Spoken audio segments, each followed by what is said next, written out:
ఇర్మియా గ్రంథం 3వ అధ్యాయం. ఇర్మియా గ్రంథం 3వ అధ్యాయం 15వ వచనం.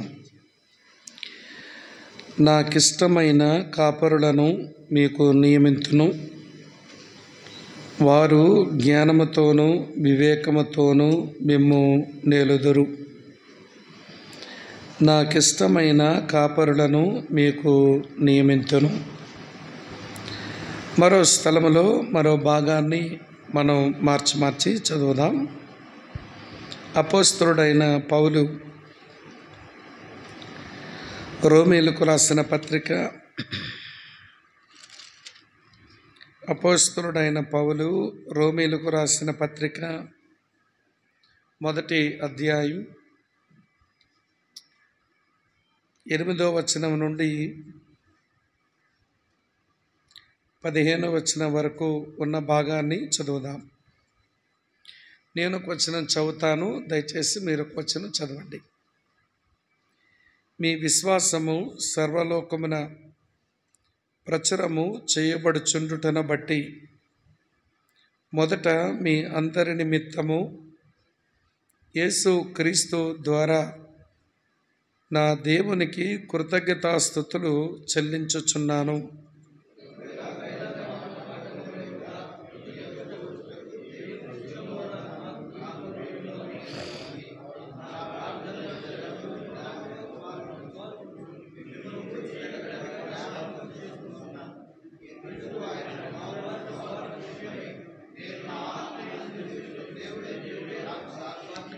మీరు స్థిరపడవలనని, అనగా మీకును నాకును కలిగి ఉన్న విశ్వాసము చేత, అనగా మనము ఒకరి విశ్వాసము చేత ఒకరము ఆదరణ పొందవలనని,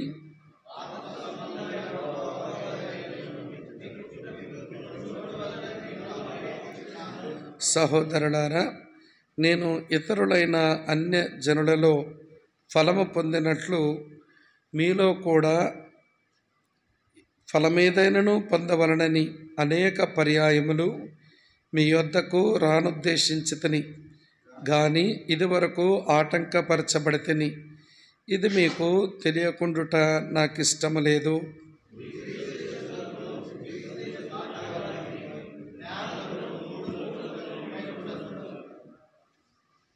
పదిహేనవ వచనం అందరూ కలిసి చదువుదాం. కాగా నా వలనైనంత మట్టుకు రోమాలోని మీకును సువార్త ప్రకటించుటకు సిద్ధముగా ఉన్నాను.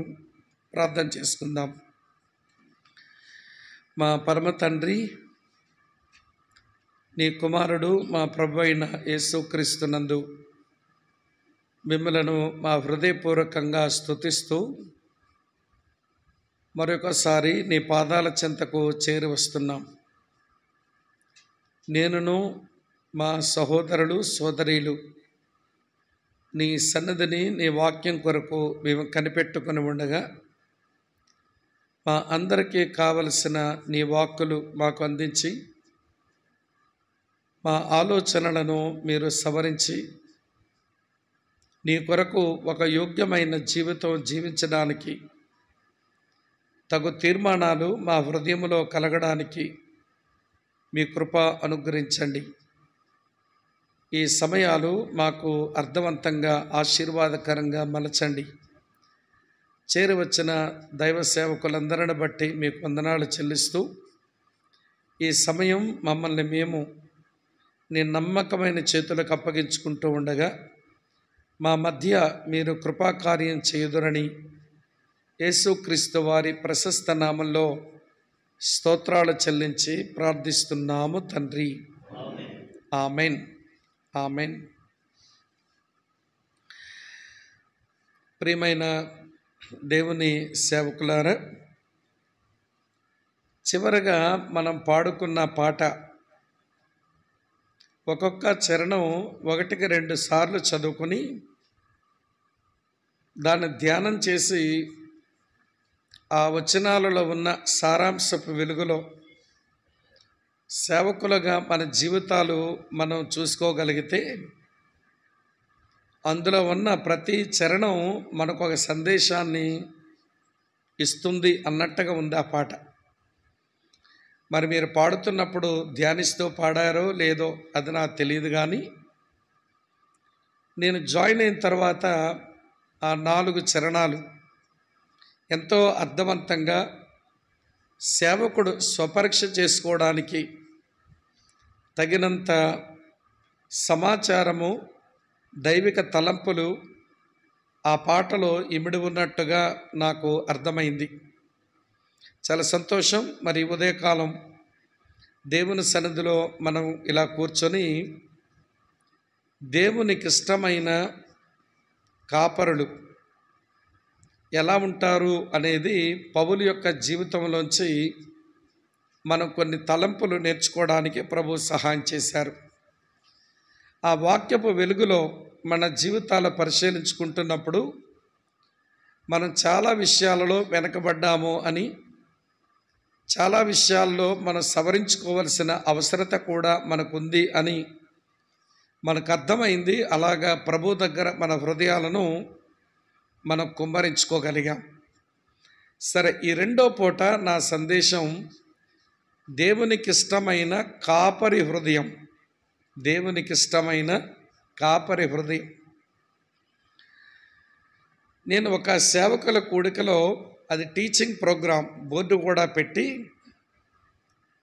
వాళ్ళతో మాట్లాడుతూ ఇలాగ అడిగాను, మీరు సేవ చేస్తున్నారు కదా, మీ సేవ చాలా ఫలభరితంగా ఉండడానికి మీకు అత్యవసరమైనవి ఏంటో కొంచెం చెప్పండి, లిస్ట్ అవుట్ చేద్దాం అని అడిగాను.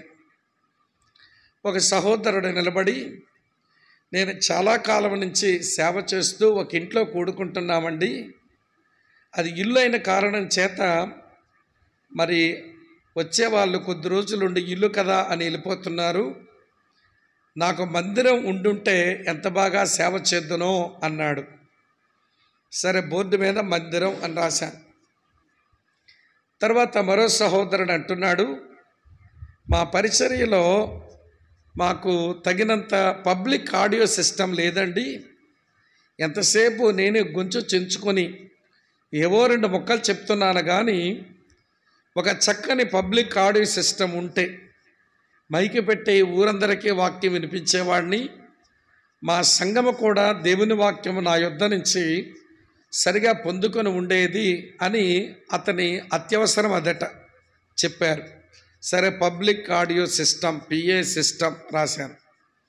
చెప్పండి, ఇంకేమైనా అత్యవసరాలు ఉన్నాయా అంటే ఒక ఆయన అంటాడు, నా పరిచర్యలో అందరూ స్లమ్ ఏరియా నుంచి వచ్చేవాళ్ళేనండి, కడు భేదవాళ్ళు, వాళ్ళేమీ పెద్ద కానుకలు ఇవ్వలేకపోతున్నారు, వీళ్ళే సరిగా కానుకలు ఇవ్వగలిగిన ధనవంతులు అయ్యుండుంటే నేను ఎంత బాగా సేవ చేసుండేవాడినో, నాకు తగినంత ధనము లేదు అన్నాడు.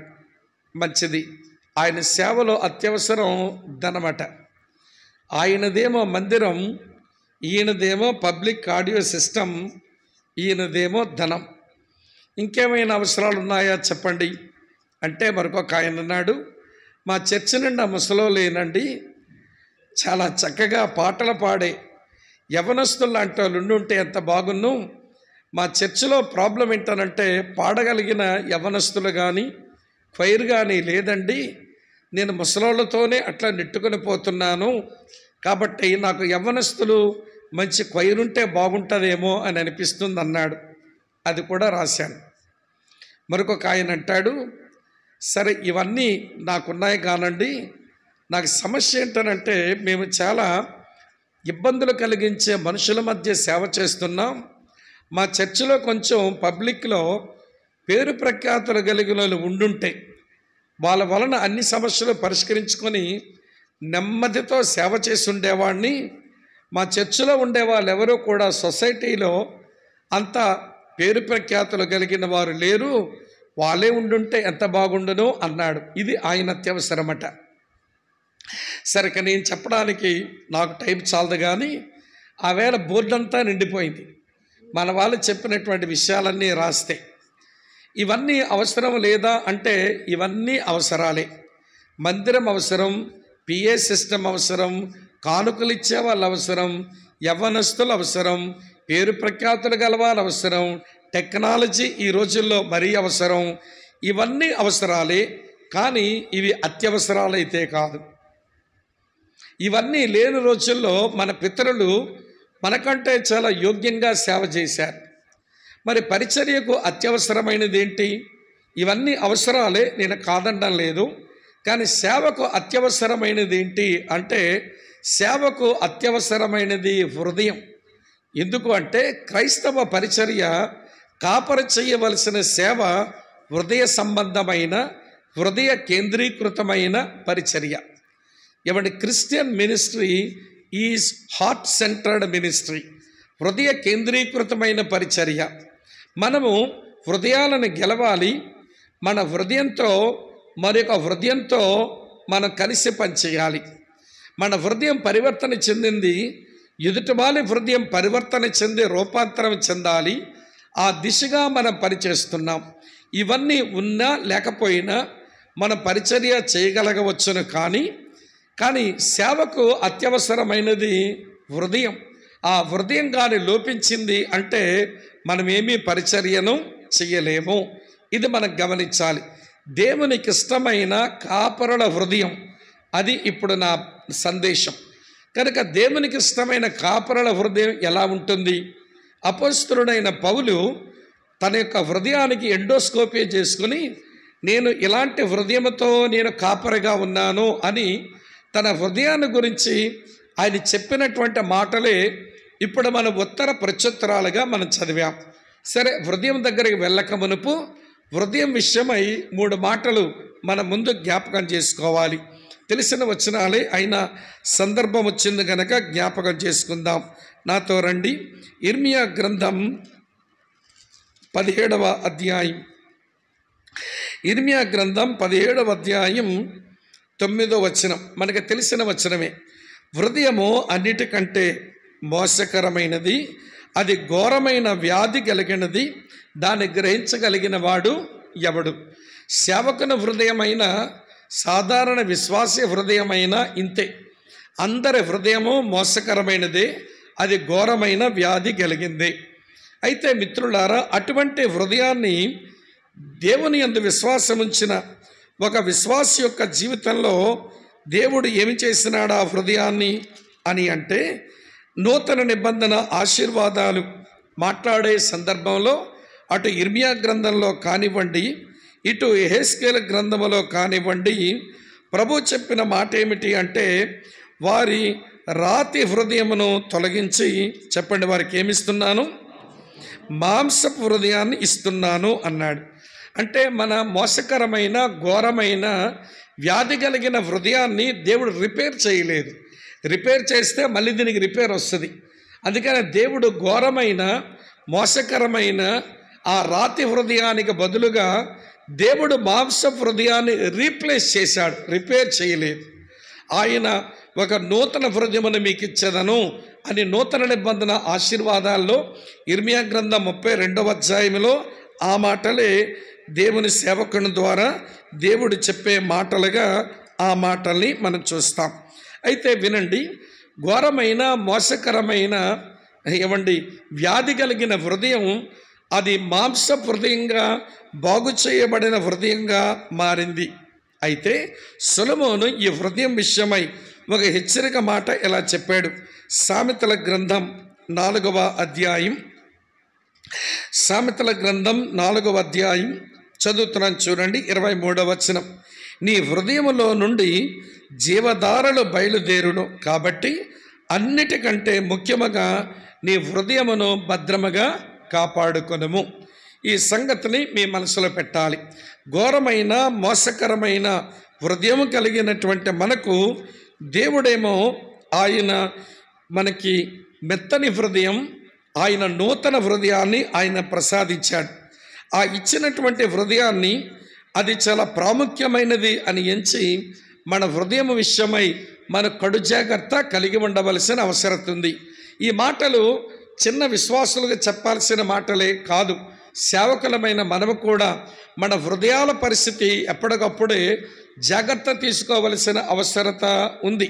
కాబట్టి ప్రియమిత్రులారా, చాలామంది ఇప్పుడు ఫిజికల్గా చూస్తుంటాం, నాకేంటండి, నేను చాలా బాగా ఎక్సర్సైజ్ చేస్తాను, నేను చాలా బాగా కొలెస్ట్రాల్ లేని ఆహారమే తింటుంటాను, నేను ఆరోగ్యం కొరకు నేను తగు మందులే వేసుకుంటూ ఉంటాను, నాకు అసలు నా జీవితంలో ఎన్నడూ హార్ట్ అటాక్ వస్తుందని నేను అనుకోలేదు, కానీ నాకే వచ్చింది ఏంటండి?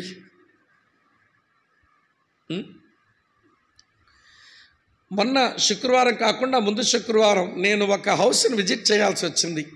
మా చర్చ్కి ఒక కొత్త ఫ్యామిలీ వస్తేను వాళ్ళ గృహాన్ని నేను విజిట్ చేయడానికి పోయాను. ఆయన గురించి ఆ వీధిలో వాళ్ళు చెప్తారు, అతనంట ఒళ్ళంతా కూడా స్నానం చేసేటంతలాగా వాకింగ్ వెళ్తాడంట, రన్నింగ్ చేస్తాడంట. అతని వయసు ఏమో 60 పైబడింది, అయినా రన్నింగే పోతాడు. చాలా దుడ్డు ముక్కలా కనబడతాడు మనిషి. మంచిగానే ఆహారం తీసుకుంటాడట. సరే, మొత్తాన్ని వాళ్ళ ఇంటికి వెళ్ళి విజిటింగ్కి వెళ్ళినప్పుడు కష్టకాలని మాట్లాడుకున్న తర్వాత ఆయనే చెప్తున్నాడు నాతో, నేను ఊహించిన జబ్బు నాకు వచ్చిందండి అన్నాడు. నాకు చిన్నప్పటి నుంచి, నేను బాబా భక్తుడినండి, చిన్నప్పటి నుంచే బాగా ఎక్సర్సైజ్ చేస్తాను, కొలెస్ట్రాల్ లేని భోజనమే తింటుంటాను, తర్వాత నా భార్య కూడా అన్నీ చక్కగా చేసి పడుతుంది, నాకు గుండె జబ్బు వస్తుందంటే నేనే నమ్మలేకపోయానండి. కార్డిక్ డాక్టర్ దగ్గర వెళ్ళాను, డాక్టర్ అన్నాజీరావు గారి దగ్గరికి. ఆయన అన్ని టెస్టులు చేసి నీకేం జబ్బు లేదు వెళ్ళవయ్యా అన్నాడు. వచ్చేసానండి. నేను బ్యాంకులో పనిచేసుకుంటూ ఉంటే కొంచెం ఎందుకో నలతగా ఉంది. నేను అలా ఉంటే బ్యాంకు కట్టే టైంకి ఒక ముసలాయన వచ్చాడండి. వచ్చి నాకు అకౌంట్ ఓపెన్ చేయాలండి అని అడిగాడు. బ్యాంకు కట్టే టైంకి వచ్చి అకౌంట్ ఓపెనింగ్ ఇప్పుడు వచ్చావేంటి అని చిర్రుబుర్రు అన్నాను. కానీ ముసలుండే కదా, సాయం చేయవయ్యా అన్నాడు. సరే చేస్తానని నేను అప్లికేషన్ తెస్తానని లోపలికి వెళ్దాం అనుకునేసరికి, నువ్వెందుకో చాలా జబ్బు మనిషిలా నాకు కనబడుతున్నావు, కొంచెం నువ్వు ఎండోస్కోప్ చేసుకొని స్టంట్లు ఇచ్చుకున్నాడంట. అది కూడా పచ్చి పల్లెటూరు. ఆ పంచికట్ట ముసలోడు ఆ మాట అన్నాడట, ఎండోస్కోప్ చేయించుకో, స్టంట్లు వేయించుకో అన్నాడట. ఇతగాడికి ఆశ్చర్యం అనిపించింది. నాకు స్టంట్లు వేసుకోవాల్సిన అవసరం ఉందా, నేను ఎండోస్కోప్ చేసుకోవాలా అని ఆశ్చర్యపడి, వింటున్నారా, లోపలికి వెళ్ళి అతని అకౌంట్ ఓపెన్ చేయడానికి పేపర్లన్నీ తెచ్చి అతను వచ్చి కౌంటర్ దగ్గర చూసేసరికి ఆ ముసలోడు కనబట్ల. వాస్తవం, భార్య ఎదురుకు చెప్తున్నాడు. నేను ఇక్కడ ఉన్నాను అడిగాను, ఇక్కడ ముసలాయన ఉండాలిగా, అకౌంట్ ఓపెన్ చేయడానికి వచ్చాడు కదా, ఏంటంటే ఎక్కడెవడున్నాడండి అని అందరూ అన్నారండి. నాకు ఆ రోజు కనబడిన ముసలోడెవడో నాకు ఈ రోజుకి అర్థం కాలేదండి. మళ్ళీ ఎప్పుడు నేను ఆయన చూడలేదండి. కానీ ముసలోడు చెప్పిన మాట కొంచెం మనసులో పడి, నేను ఇక శ్రీకాకుళంలో కాదు వైజాగ్ వెళ్ళి చూపించుకుందామని చూపించుకుంటే నా హార్ట్ దగ్గర 2 వాల్స్ బ్లాక్ అయిపోయినాయి, 2 స్టంట్లు వేయాలని అన్నారండి. ఇక్కడేమో కార్డిక్ డాక్టర్ ఏమో చూసి నీకేమీ లేదు పోవయ్యా అన్నాడు. అక్కడేమో ఆ డాక్టర్ ఏమో అవార్డు చెప్పేసరికి ఈ ముసలోడెవడు నాకెందుకు ఇలా చెప్పాడు, నేను ఎప్పుడు అనుకోలేదండి, నేను బాగా ఎక్సర్సైజ్ చేస్తాను, మంచిగా కొలెస్ట్రాల్ లేని భోజనం తింటాను, తర్వాత బాగా పరిగెత్తుతాను, నాకెక్కడ వస్తుందండి కార్డిక్ ప్రాబ్లం అనుకున్నానండి. కానీ నాకే వచ్చిందండి, 2 స్టంట్లు పడ్డాయండి. కానీ స్టంట్లు వేయించుకోవడానికి గల కారణం ఆ ముసలోడండి. ఆ ముసలోడెవడో తెలియదు, కానీ నాకెందుకు ఈ రోగం వచ్చిందో నాకు ఇప్పటికి అర్థం కాలేదండి అన్నాడు. ఈ ఉదాహరణ ఎందుకు చెప్పానంటే, చాలామంది సేవలో మాకు చాలా కాలం అయిపోయిందండి, మేము ప్రసంగాలు చేయడం బాగా మాకు అలవాటు అయిపోయిందండి, మేము ప్రసంగాలు చేయడంలో మేము ఆరితేరిపోయామండి, వేదికలెక్కితే మేము దులిపేస్తామండి, మాకెంతో సంఘం ఉందండి, మాకు 10 మంది దండాలు పెట్టి వాడుకుంటారండి అని చెప్పి అందరూ మనల్ని, వింటున్నారా, మనకొచ్చు తాళం కొట్టి మెచ్చుకుంటా ఉంటే మన కార్డియాక్ ప్రాబ్లం మనకు అర్థం కావట్లా. మన హృదయానికి వచ్చిన సమస్య ఏదో మనకు అర్థం కావడంలా.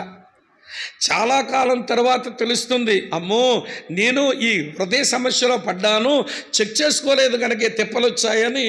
ఎప్పుడో కళ్ళు తెరిచి చూసుకునేసరికి కాలిపోవలసిందంతా జీవితం కాలిపోతుంది.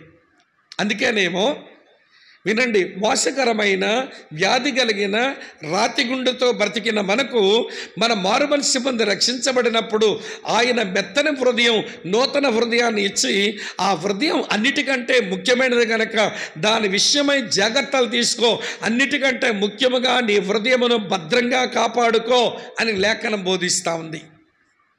కనుక దేవునికి ఇష్టమైన కాపరులారా, ఏమిటి మీ హృదయం సంగతి? దేవునికి ఇష్టమైన కాపరులుగా నియమించబడిన కాపరులారా, మీ హృదయం సంగతి ఏంటి? అపోస్తలుడైన పౌలు దేవునికి ఇష్టమైన కాపరి అని ఉదయం చూశాము. నమ్మకమైన గృహ నిర్వాహకునిగా, ప్రేమ కలిగిన తల్లిలాగా, బాధ్యత కలిగిన తండ్రిలాగా అతను దేవుని చేత నియమించబడిన దేవునికి ఇష్టమైన కాపరి సియోనుకు అని మనకు తేలిపోయింది ఉదయం. ఇప్పుడు మళ్ళీ ఆయన్నే ఆధారంగా చేసుకుని అతని యొక్క హృదయ పరిస్థితి ఏంటి, దేవునికి ఇష్టమైన కాపరి హృదయం ఎలా ఉంటుంది అనేది మనం ఆలోచిస్తాం. రండి నాతో కలిసి ఇప్పుడు మనం చదివిన భాగంలోంచి నేను ఆలోచన పైకి తీసిన తర్వాత దాని అనుబంధంగా కొన్ని తలంపులు చెప్తాను. చివరికేమో అన్వయింపు చెప్తాను. అన్వయింపు దగ్గర మన గురించి మనమే పరీక్ష చేసుకొని ఆలోచించుకోవలసి ఉంటుంది.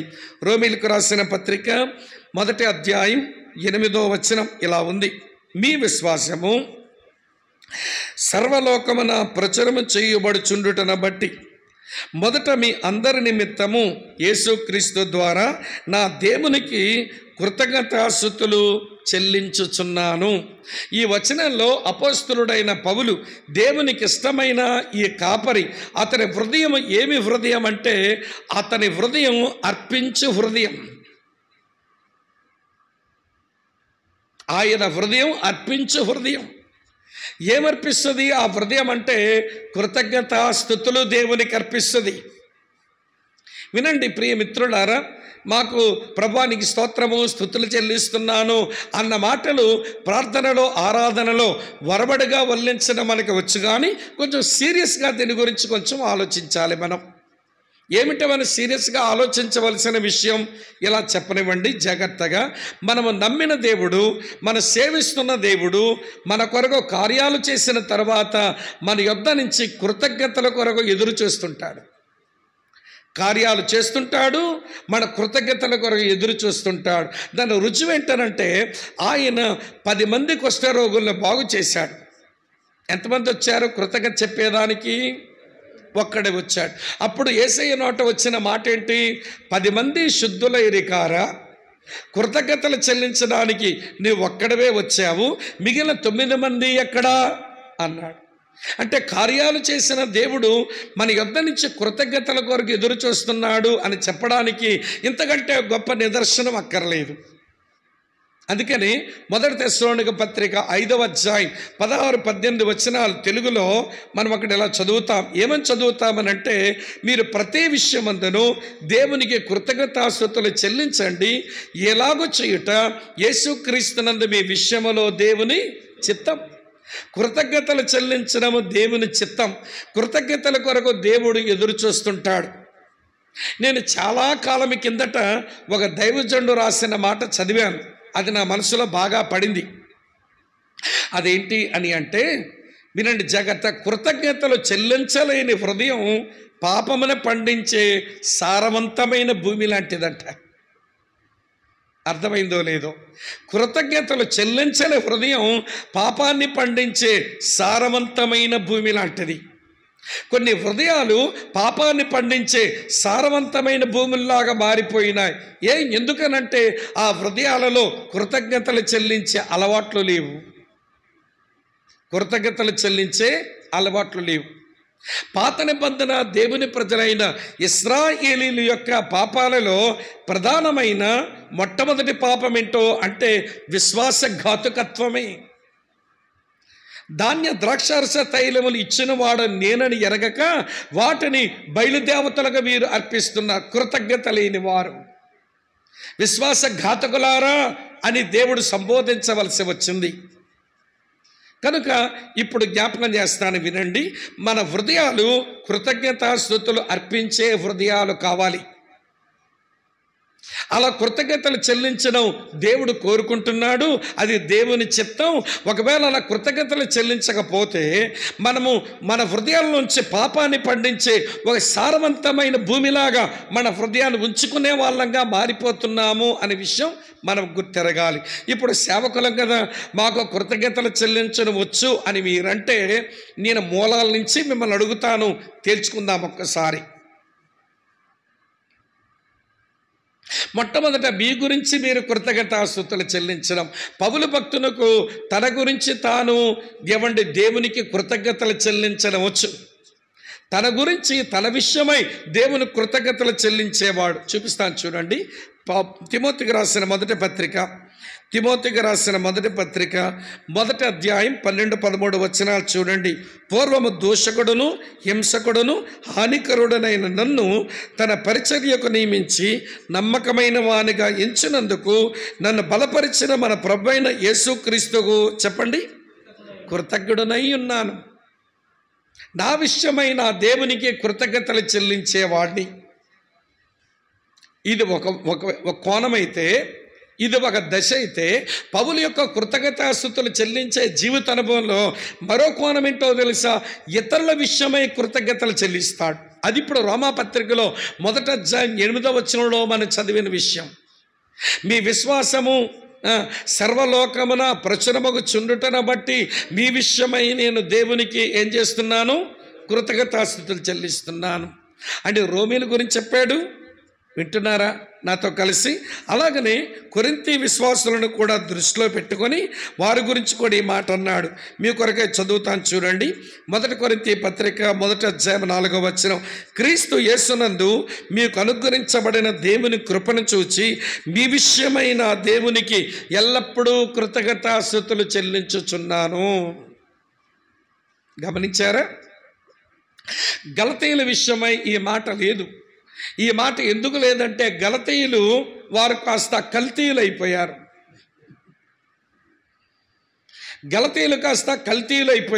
ఆయన చెప్పిన బోధన విడిచి దుర్బోధన హత్తుకున్న కారణం చేత వాళ్ళ మీద భలే కోపం ఉంది. త్వరపడి సమస్యను అడ్రస్ చేశాడే తప్ప మిమ్మల్ని బట్టి దేవుని కృతజ్ఞతాస్తుతులు చెల్లిస్తున్నాను అన్న మాట లేకపోయినా, వినండి ప్రియమైన, వాళ్ళ మీద ప్రేమ అయితే ఉంది పౌలు భక్తునికి. ఎఫెసీయులకు రాసిన పత్రిక చూడండి. ఎఫెసీయులకు రాసిన పత్రిక చూస్తే వీరి విషయంలో కూడా అతను దేవునికి కృతజ్ఞతాస్తుతులు చెల్లించేవాడే. వీరి విషయంలో కూడా దేవునికి కృతజ్ఞతలు చెప్పేవాడే. మా ఎఫెసీ పత్రిక మొదటి అధ్యాయం 3వ వచనంలో ఏమండి, మన ప్రభు అయిన యేసుక్రీస్తు యొక్క తండ్రి యొక్క దేవుడు స్తుతించబడును గాక, ఆయన పరలోక విషయములలో ఆత్మ సంబంధమైన ప్రతి ఆశీర్వాదం మీకు అనుగ్రహించినాడని చెప్పి కొంచెం పక్క కాలంలో 16వ వచనం చూడండి. మీ విషయమై మానక దేవునికి కృతజ్ఞతాస్తుతులు చెల్లిస్తున్నాను. రోమీయులారా, మీ విషయమై కృతజ్ఞతాస్తుతులు అర్పిస్తున్నాను. ఓ ఎఫెసీయులారా, మీ విషయమై దేవుని కృతజ్ఞతాస్తుతులు చెల్లిస్తున్నాను. అటు తర్వాత ఓ ఫిలిప్పీయులారా, మీ విషయమై దేవుని కృతజ్ఞతాస్తుతులు చెల్లిస్తున్నాను. ఓ కొలసీయులారా, మీ విషయమై దేవుని కృతజ్ఞతాస్తుతులు చెల్లిస్తున్నాను. ఓ తెస్సలోనిక వారులారా, మీ విషయమై దేవుని కృతజ్ఞతాస్తుతులు. నేను రెఫరెన్స్లో చూపించనల్లా అన్నీ ఉన్నాయి. ఇప్పుడు నా పాయింట్ ఏంటనంటే, పౌలు హృదయం అర్పించే హృదయం అయినప్పుడు ఏమర్పిస్తుంది ఆ హృదయం? తన విషయమై దేవునికి కృతజ్ఞతలు అర్పిస్తున్నాడు. అలాగనే తోటి పరిశుద్ధుల విషయమై వాళ్ళ ప్రభువులో బాగా ఉండడం చూచి ఆయన ప్రభువుకు కృతజ్ఞతాస్తుతులు అర్పిస్తున్నాడు. ఒక కాపరికి లేదా దేవునికి ఇష్టమైన కాపరిగా నియమించబడిన ఒక కాపరికి ఈ అర్పించే హృదయం ఉండాలి.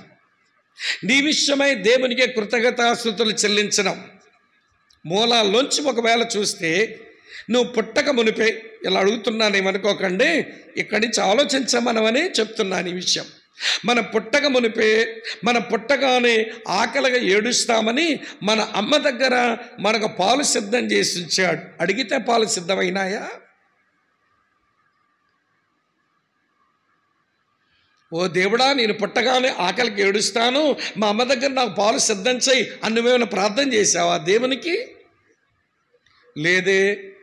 ఏమండి, అమ్మ పొట్టలోంచి బయటికి రాగానే బయట నీకు ప్రాణవాయువు కావాలి, లేకపోతే చచ్చిపోతావు. కాబట్టి పుట్టగానే నాకు ప్రాణవాయువు అవసరమని నువ్వు అడిగితే ప్రాణవాయువు దేవుడు అందుబాటులో ఉంచాడా? లేదే. ప్రేమించే అమ్మ, ప్రేమించే నాన్న చిన్న వయసులో ఉన్నప్పుడు నా యొక్క అన్ని పనులు చూసేటువంటి బామ్మలు, ఎవరిని పట్టించుకుని ప్రేమించేటువంటి మనుషులు, నాకు కావాలని మనమేం అడగలేదే. ప్రేమించే అమ్మ, ప్రేమించే తండ్రి, మన స్నానపానాలు చేయించే బామ్మలు, ఏమంటే వీళ్ళందరినీ దేవుడు సిద్ధం చేసి ఉంచితే వీళ్ళందరి విషయమై నేను అంటాను ఒక మాట, వీళ్ళందరినీ నేను అడగకుండా ఇచ్చావు, నీకు ఎంత వందనస్తులను ఎప్పుడైనా కృతజ్ఞతలు చెల్లించామా? అందుకే ఒక భక్తుడు అన్నాడు, కౌంట్ యువర్ బ్లెస్సింగ్స్ 1 by 1. దేవుడు నీకు ఇచ్చిన ఆశీర్వాదాల్ని ఒకదాని వెంబడి ఒకటి లెక్కించు, నువ్వు లెక్క పెట్టలేనని కార్యాలు దేవుడు చేశాడట. ఈ మధ్య ఇంగ్లీష్లో ఒక పాట వచ్చింది, 10,000 blessings అని, 10,000 ఆశీర్వాదాలంట. నువ్వు లెక్క పెట్టలేనని ఆశీర్వాదాలు దేవుడు నువ్వు అడగకుండానే దేవుడు చేశాడు. అలాంటి ఆశీర్వాదాలు అనుభవించే నీవు, నీ గురించి నీవు దేవుని కృతజ్ఞతలు అర్పించే వ్యక్తివేనా? కాపరిగా ఈ జీవిత అనుభవం మనకుంటే ఉదయం లేచిన తర్వాత థ్యాంక్స్ గివింగ్ కొరకే మన ప్రేయర్లో చాలా టైం అయిపోవాలి. ఉదయం లేచిన తర్వాత మన ప్రార్థనలో కృతజ్ఞతాస్తుతులు చెల్లించడానికే చాలా టైం వెచ్చించాలి. సరే, ఇది ఒక కోణం.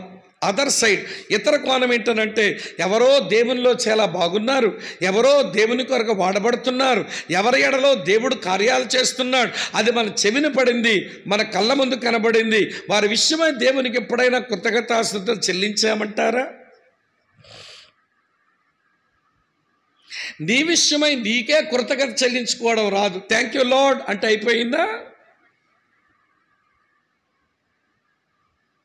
నీ విషయమై నీకే కృతజ్ఞత చెల్లించుకోవడం రాకపోతే ఇక పరుల కొరకు కృతజ్ఞతలు చెల్లించే హృదయం ఎప్పుడొస్తుంది మనకి? నేను మిమ్మల్ని తప్పు పెట్టడం లేదు, కానీ దేవునికి ఇష్టమైన కాపరుల హృదయాలు అవి అర్పించే హృదయాలుగా ఉంటాయి. వారు దేవునికి కృతజ్ఞతలు అర్పిస్తూ బ్రతుకుతుంటారు, దేవునికి కృతజ్ఞతలు అర్పిస్తూ బ్రతుకుతుంటారు. ఒక దైవజనుడు అన్నాడు, పరలోకములో దేవదూతల నోటట ఎప్పుడు ఉండే మాట ఏంటో తెలుసా? సైన్యములకు అధిపతి యెహోవా పరిశుద్ధుడు, పరిశుద్ధుడు, పరిశుద్ధుడు. ఈ మాట తప్ప వేరొక మాట ఉండదట. అలాగనే సింహాసనం మీదకు వచ్చిన దేవుని నోట ఆయన దగ్గర ఒక మాట ఉంటుందట. ఆయనేం ఎక్కువ మాట్లాడు, ఒకే మాట మాట్లాడుతుంటాడట. ఏమిటి ఆయన నోట్లో ఉన్న పదం ఏంటో తెలుసా? క్షమిస్తున్నాను, క్షమిస్తున్నాను, క్షమిస్తున్నాను, క్షమిస్తున్నాను, క్షమిస్తున్నాను అంటుంటాడట ఆయన. ఎందుకో తెలుసా? ఇక్కడ ఎవరో ప్రభువా తప్పు చేశాను క్షమించమంటే క్షమిస్తున్నాను అంటాడు. ఈలోగా ఏదో ఊర్లో వాడు క్షమించదేమన్నాడు, వాడికి క్షమిస్తున్నాను అన్నాడు దేవుడు. ఈలోగా ఎవడో నల్గొండలో క్షమించదేమన్నాడు, క్షమిస్తున్నాను. ఈలోగా ఎవడో శ్రీకాకుళం వాడు క్షమించదేమన్నాడు, క్షమించాను అన్నాడు. ఈలోగా వాడు ఏటికెవరంపేటలోడు క్షమించు ప్రభు అన్నాడు, క్షమిస్తున్నాను అన్నాడు. ఇక దేవుని నోట ఎప్పుడు ఉండే మాట క్షమిస్తున్నాను, క్షమిస్తున్నాను, క్షమిస్తున్నాను. వింటున్నారా? దేవదూతల నోట పరిశుద్ధుడు, పరిశుద్ధుడు, పరిశుద్ధుడు అనే మాట ఉంటే, దేవుని నోట క్షమిస్తున్నాను, క్షమిస్తున్నాను, క్షమిస్తున్నాను అనే మాట ఉంటే, దేవునికి ఇష్టమైన కాపరుల నోట ఉండవలసిన మాట థ్యాంక్ యూ లార్డ్, వందనాలు ప్రభువా, కృతజ్ఞతలు నాయన, వందనాలు ప్రభువా, కృతజ్ఞతలు నాయన అంటూనే మనం బతకాలట. ఇదే మనకు రావట్లా. అయితే సనుగులు, లేకపోతే నిష్ఠూరాలు పెట్టడం, లేకపోతే వినండి మనుషులను దూషించుకోవడం, లేకపోతే దేవుని మీద నిష్ఠూర పెట్టడం, ఇది మన హృదయం అయిపోతుంది ఈ దినాలలో. నేను ఎవరిని తప్పుపట్టాను అనుకోకండి. ఇప్పుడు సూటిగా నీ ముందుకు వచ్చిన ప్రశ్న, నీ హృదయం అర్పించే హృదయం అయితే నీ గురించి, నీ విషయమై నువ్వు అర్పించే కృతజ్ఞతాస్తుతులేంటి? ఎదుటివారి విషయమై నీ హృదయంలో కలిగి ఉన్న ఎవడి కృతజ్ఞతలు చెల్లించే మనసేంటి? నాతోనే ఉన్నారా మీరంతా? మధ్యప్రదేశ్ బరువెక్కగానే ఉత్తరప్రదేశ్ ఊగుద్దట. అర్థమైందా మీకు? మధ్యప్రదేశ్ నింపినాడు జాషువన్న, ఇప్పుడు ఉత్తరప్రదేశ్ కొంచెం ఓగాలనిపిస్తుంది, కొంచెం నిద్ర వచ్చే ప్రమాదం ఉంటుంది. కొంచెం మెలకువ చేసుకునే వాక్యం వినండి. అందులోకి పాత్రల్లో బరువు పొట్టల్లోకి వచ్చాక పొట్టల బరువు కాస్త పాస్టర్లకి పడక మీద ఉండాలట. మనకేమో కూర్చోబెట్టే వాక్యం ఏమంటే అంత కష్టంగా ఉంటుంది. ఆ పాత్రలో బరువు ఏమో నుంచేమో మొత్తం లాగేసాం, ఇందులోకి వచ్చి ఎక్కి కూర్చుంది ఆ బరువు అంతా. ఈ బరువు కాస్త పడక మీద ఉండాలని అనిపిస్తూ ఉంటుంది. కాబట్టి కొంచెం ఓపిక చేసుకుని విషయాలైతే వినండి. కనుక వినండి, దేవునికి ఇష్టమైన, దేవుని చేత నియమించబడిన కాపరుల హృదయంలో మొదటి మాట అర్పించు హృదయం. ఇది మొదటి ఆలోచన. రెండో ఆలోచన చూద్దాం ఒకసారి. రోమీలకు రాసిన పత్రిక 1వ అధ్యాయం 9-10 వచనాలు చూడండి. ఇప్పుడు ఎలాగైనను ఆటంకము లేకుండా మీ యొద్దకు వచ్చుటకు దేవుని చిత్తం వలన నాకు వీలు కలుగునేమో అని నా ప్రార్థనల యందు ఎల్లప్పుడూ ఆయన బతిమాలుకొనుచు మిమ్మల్ని గూర్చి ఎడతెగక జ్ఞాపకం చేసుకొనుచున్నాను. ఇందుకు ఆయన కుమారుని సువార్త విషయమై నేను నా ఆత్మయందు సేవించుచున్న దేవుడే సాక్షి. రైట్. ఈ 2 వచనాలు చెప్తున్న మరొక సంగతి ఏంటో తెలుసా? హేయ్ కాపరులారా, నేను దేవుని చేత నియమించబడిన కాపరిగా నా హృదయం ఎటువంటి హృదయం అంటే అర్థించు హృదయం. ఏమండి? అర్పించే హృదయం, రెండవది అర్థించే హృదయం. ప్రార్థన చేసుకునేవాడిని నేను, అర్థించే హృదయం కలిగిన వాడిని నేను. ప్రభునందు ప్రియమైన స్నేహితులారా వినండి. ఈ రోజున అపోస్తలుడైన పౌలు యొక్క ప్రభు అయిన యేసు ప్రభు తర్వాత, యేసుక్రీస్తు వారి తర్వాత మా మంచి ప్రార్థనా వీరుడు ఎవరు అంటే పౌలు భక్తుడే అని మనం చెప్తాం. చెప్పక తీరదిక. ఆయన ఒక ప్రార్థనా జీవితం అంతటినీ మీరు గమనిస్తే నేను 2-3 విషయాలు చెప్తా. ఎప్పుడైనా బాగా వినండి, తన భౌతిక అవసరాల కొరకు ప్రార్థించిన ఒక ప్రార్థన అనుభవం ఏదైనా కనబడిందా? నాకు భోజనం లేదు ప్రభువా దయచేయి అని ప్రార్థించడం, నాకు ఇల్లు లేదు ప్రసాదించుదేవని అడగడం, నాకు వస్త్రాలు లేవు నాయన కనికరించే ప్రసాదించుదేవని అడగడం. ఎప్పుడైనా తన ఫిజికల్ నీడ్స్, భౌతిక అవసరాల కొరకు ముర్రోమంటూ ఏడుస్తూ దేవుని దగ్గర ప్రార్థించే అలవాటు ఉన్నవాడేనా? ఎందుకు అడగడు అంటే నాకు అర్థమైన విషయం, నన్ను ప్రభువు తన పరిచర్యకు పిలిచాడు, నా వ్యక్తిగత అవసరాలు తీర్చవలసిన బాధ్యత ఆయనదే, ఆయన బాధ్యతను నేను మళ్ళీ అడగడం ఎందుకు, ఆయనే చూసుకుంటాడులే అన్నట్టుగా బతికాడు ఈయన. ఈరోజు మనమేమో మనం చేసే ప్రార్థన విషయాలు ఎక్కువ మన ఫిజికల్ నీడ్స్, భౌతిక అవసరాల కొరకు, నాకు అది నాయనా, నాకు ఇది నాయనా, నా పిల్లలకు అది నాయనని మన భౌతిక అవసరాల కొరకు ప్రార్థించడంలోనే మన ప్రార్థనా జీవితం తెల్లారిపోతుంది.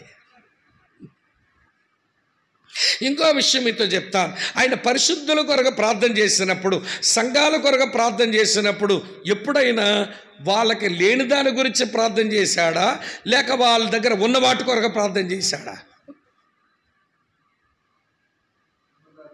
ఉన్నదాని కొరకే చేశాడు. లేనిదేమని ప్రార్థన చేయలా. దేవా నీలో వీళ్ళకి ఏదైతే ఉందో అది వాళ్ళ కళ్ళు తెరిచి అనుభవించినట్లుగా, వాళ్ళు ఉన్న వాటిని గ్రహించినట్లుగా వాళ్ళ కళ్ళు తెరువు నాయనా అని ప్రార్థన చేశాడు. మనమేమో వాళ్ళ దగ్గర ఆరోగ్యం లేదు, ఆరోగ్యం ఇవ్వు, అప్పులున్నాయి, అప్పులు తీర్చు. ఇవే కానీ మన ప్రార్థనల పరిశుద్ధుల గురించి, ప్రభువా నీ యందు విశ్వాసం ఉంచిన కారణం చేత వారు ఏమి కలిగి ఉన్నారో నీలో అది వారు కళ్ళు తెరిచి చూచి అనుభవించినట్లుగా ప్రార్థన చేస్తున్నాను అని అట్లా అర్థించలేదు ఆయన. వాళ్ళ యొక్క వినండి, లేని వాటి కొరకు ప్రార్థించలేదు, వారు యేసుక్రీస్తులో ఏమి కలిగి ఉన్నారో అది వారు అర్థం చేసుకుని అనుభవించినట్లుగా ప్రార్థన చేశాడు. బాగా అర్థం చేసుకోవాలి ఈ మాట. 3వ సంగతి మీతో చెప్తాను వినండి. అతని ప్రార్థన ఆయన చేసుకున్న ఆయన వ్యక్తిగత జీవితాల గురించి. ఎవరికైనా ప్రార్థన చేయమన్నా ఆయన కోరిందేంటో తెలుసా? దేవుని సువార్త ప్రకటించడం కొరకు దేవుడు ద్వారాలు తెరవాలని, దేవుడు అవకాశాలు ఇవ్వాలని, ఆ చెప్పినప్పుడు మంచి వాక్శక్తి దేవుడు ఇవ్వాలని, ధైర్యంగా బోధించాలని, సువార్త పరిచర్య కొరకే తన వ్యక్తిగత అవసరాలు ప్రార్థించమని అడిగాడు. తాను ప్రార్థించుకున్నాడు కానీ ఆయన ఫిజికల్ నీడ్స్ గురించి కానీ ఎన్నడూ ప్రార్థించిన అలవాటు ఉన్నవాడు కాదు. ప్రభు చేత నియమించబడిన, ప్రభువుకి ఇష్టమైనటువంటి కాపరులంగా మనం నేర్చుకోవాల్సిన విషయాలు ఏంటనంటే వినండి ప్రియులారా, నా భౌతిక అవసరాల గురించి అడుక్కోవడం కాదు, నా విశ్వాసులకు ఆల్రెడీ కలిగి ఉన్నవి కళ్ళు తెరిచి వారు అనుభవించినట్లుగా ప్రార్థన చెయ్యాలి. లేని వాటి కొరకు నేను ప్రార్థించడం కాదు. నేను ఏదైనా ప్రార్థన చేస్తే సువార్త వ్యాపకం కొరకు దేవుడు మార్గాలు తెరవాలని, దానికి తగు ఏర్పాట్లు దేవుడు చేయాలని నేను ప్రార్థన చేసుకోవాలి. ఈ రోజున మన కాంగ్రిగేషన్, మన సంఘస్థులందరికీ కూడా మా సేవకుడు దేవా ఈ వారమంతట్లో సువార్త చెప్పడానికి నువ్వు ద్వారాలు తెరువు నాయనా అని ప్రార్థించిన వాళ్ళు ఉంటారా మనోళ్ళు? మా సేవకుడు ఎక్కడైనా నిలబడి నీ సువార్త చెప్తున్నప్పుడు ధైర్యంగా చెప్పే సామర్థ్యం మా సేవకుని ప్రసాదించు దేవా అని అడిగిన వాళ్ళు ఉన్నారా మన కాంగ్రిగేషన్లో? ఎవడైనా దేవా, వారు నీ వాక్యం చెప్తున్నప్పుడు ఎదుటి వారికి ప్రత్యుత్తరం ఇచ్చినట్లుగా, వారి సమస్యలకు పరిష్కారం చెప్తున్నట్లుగా, మా సేవకుని సందేశం ఉండినట్లుగా నువ్వు కృపను గురించిన ఆయనని ప్రార్థించే వాళ్ళ మన దగ్గర ఎవరైనా ఉంటారా? ఒక్క మాట మాత్రం చేస్తారులేండి, మా సేవకుడు దీవించిన ఆయన కుటుంబాన్ని ఆశీర్వదించిన ఆయన. అది కూడా హృదయం నుంచి వచ్చిన ప్రార్థన నేను అనుకోను. నోటితో చెయ్యాలి కాబట్టి చేస్తున్నారు, కానీ నిజముగా నువ్వు ఆశీర్వదించబడి నీవు నీ కుటుంబం దీవించబడాలని పెద్ద మమకారమే పెరిగిపోలేదు మనోళ్ళకి. మనమేం పెద్ద ప్రేమలకు పోసేస్తున్నారు కూడా, ప్రేమ వల్ల కాడా ఏం కాదు, అది ఏదో చెయ్యాలి కాబట్టి చేస్తున్నారు. కానీ ప్రియులారా, వాళ్ళు నిజంగానే చేస్తున్నారా అన్న ప్రశ్న వస్తుంది. నా పాయింట్ సంఘస్థులను కించపరచడం లేదు, మన మీదే తప్పు వేసుకుందామని చెప్తున్నాను. ఏమిటి మన మీద వేసుకోవలసిన తప్పు అంటే, మనం ఏమి ప్రార్థించాలో అది మనం ప్రార్థించడం మనకు చేతనవ్వట్లేదా? ఏమేం విషయాల కొరకు మన సంఘం ప్రార్థించాలో అది వాళ్ళకి నేర్పించడం లేదా? అసలు మన హృదయాలు అవి నిజంగానే అర్థించే హృదయాలేనా? ఏమర్థిస్తున్నాయి మన హృదయాలు? నాతో ఉన్నారా మీరంతా? అర్థమవుతుంది ఆ విషయం? ఏమనుకుంటున్నాం మనం? ఏమర్థిస్తున్నాం ప్రభుని? ప్రభునందు ప్రియమైన దేవుని సేవకులారా, దేవునికి ఇష్టమైన కాపరులు వారి హృదయాలు అర్పించే హృదయాలు, వారి హృదయాలు అర్థించే హృదయాలు. 2 మాటలు చెప్పాను. మళ్ళీ ప్రేయర్ మీద మళ్ళీ రేపు మాట్లాడుకుంటాం కనుక నేను ఎక్కువ జోలికి వెళ్ళడం లేదు. ఇప్పటికీ 3వ సంగతి చెప్తాను రండి. అదే రోమీలకు రాసిన పత్రిక 1వ అధ్యాయం చదువుతున్నాను చూడండి. 11, 12 13 వచనాలు ఏమి రాసిందో. మీరు స్థిరపడవలనని, అనగా మీకును నాకును కలిగిన విశ్వాసము చేత, అనగా మనము ఒకరి విశ్వాసము చేత ఒకరు ఆదరణ పొందవలనని, ఆత్మ సంబంధమైన కృపావరం ఏదైనా మీకిచ్చుటకు మిమ్మల్ని చూడవలనని మిగులు అపేక్షించుచున్నాను. సహోదరులారా, నేను ఇతరులైన అన్ని జనులలో ఫలము పొందినట్లు మీలో కూడా ఫలమేదైనా పొందవలనని అనేక పర్యాయాలు మీ దగ్గరకు రానుద్దేశించుతుని, కానీ ఇదివరకు ఆటంకపరచబడి తిని, ఇది మీకు తెలియకుండా నాకు ఇష్టం లేదు. ఈ 3 వచనాల్లో ఆయన హృదయం ఏమి హృదయం అంటే, ఆయన హృదయం అపేక్ష గల హృదయం. ఆయన హృదయం అపేక్ష కలిగిన హృదయం. ఏం అపేక్ష ఉంది ఆయనకు? వినండి. తాను వ్యక్తిగతంగా పరిచయం లేని 2 సంఘాలకే పౌలు పత్రిక రాశాడు.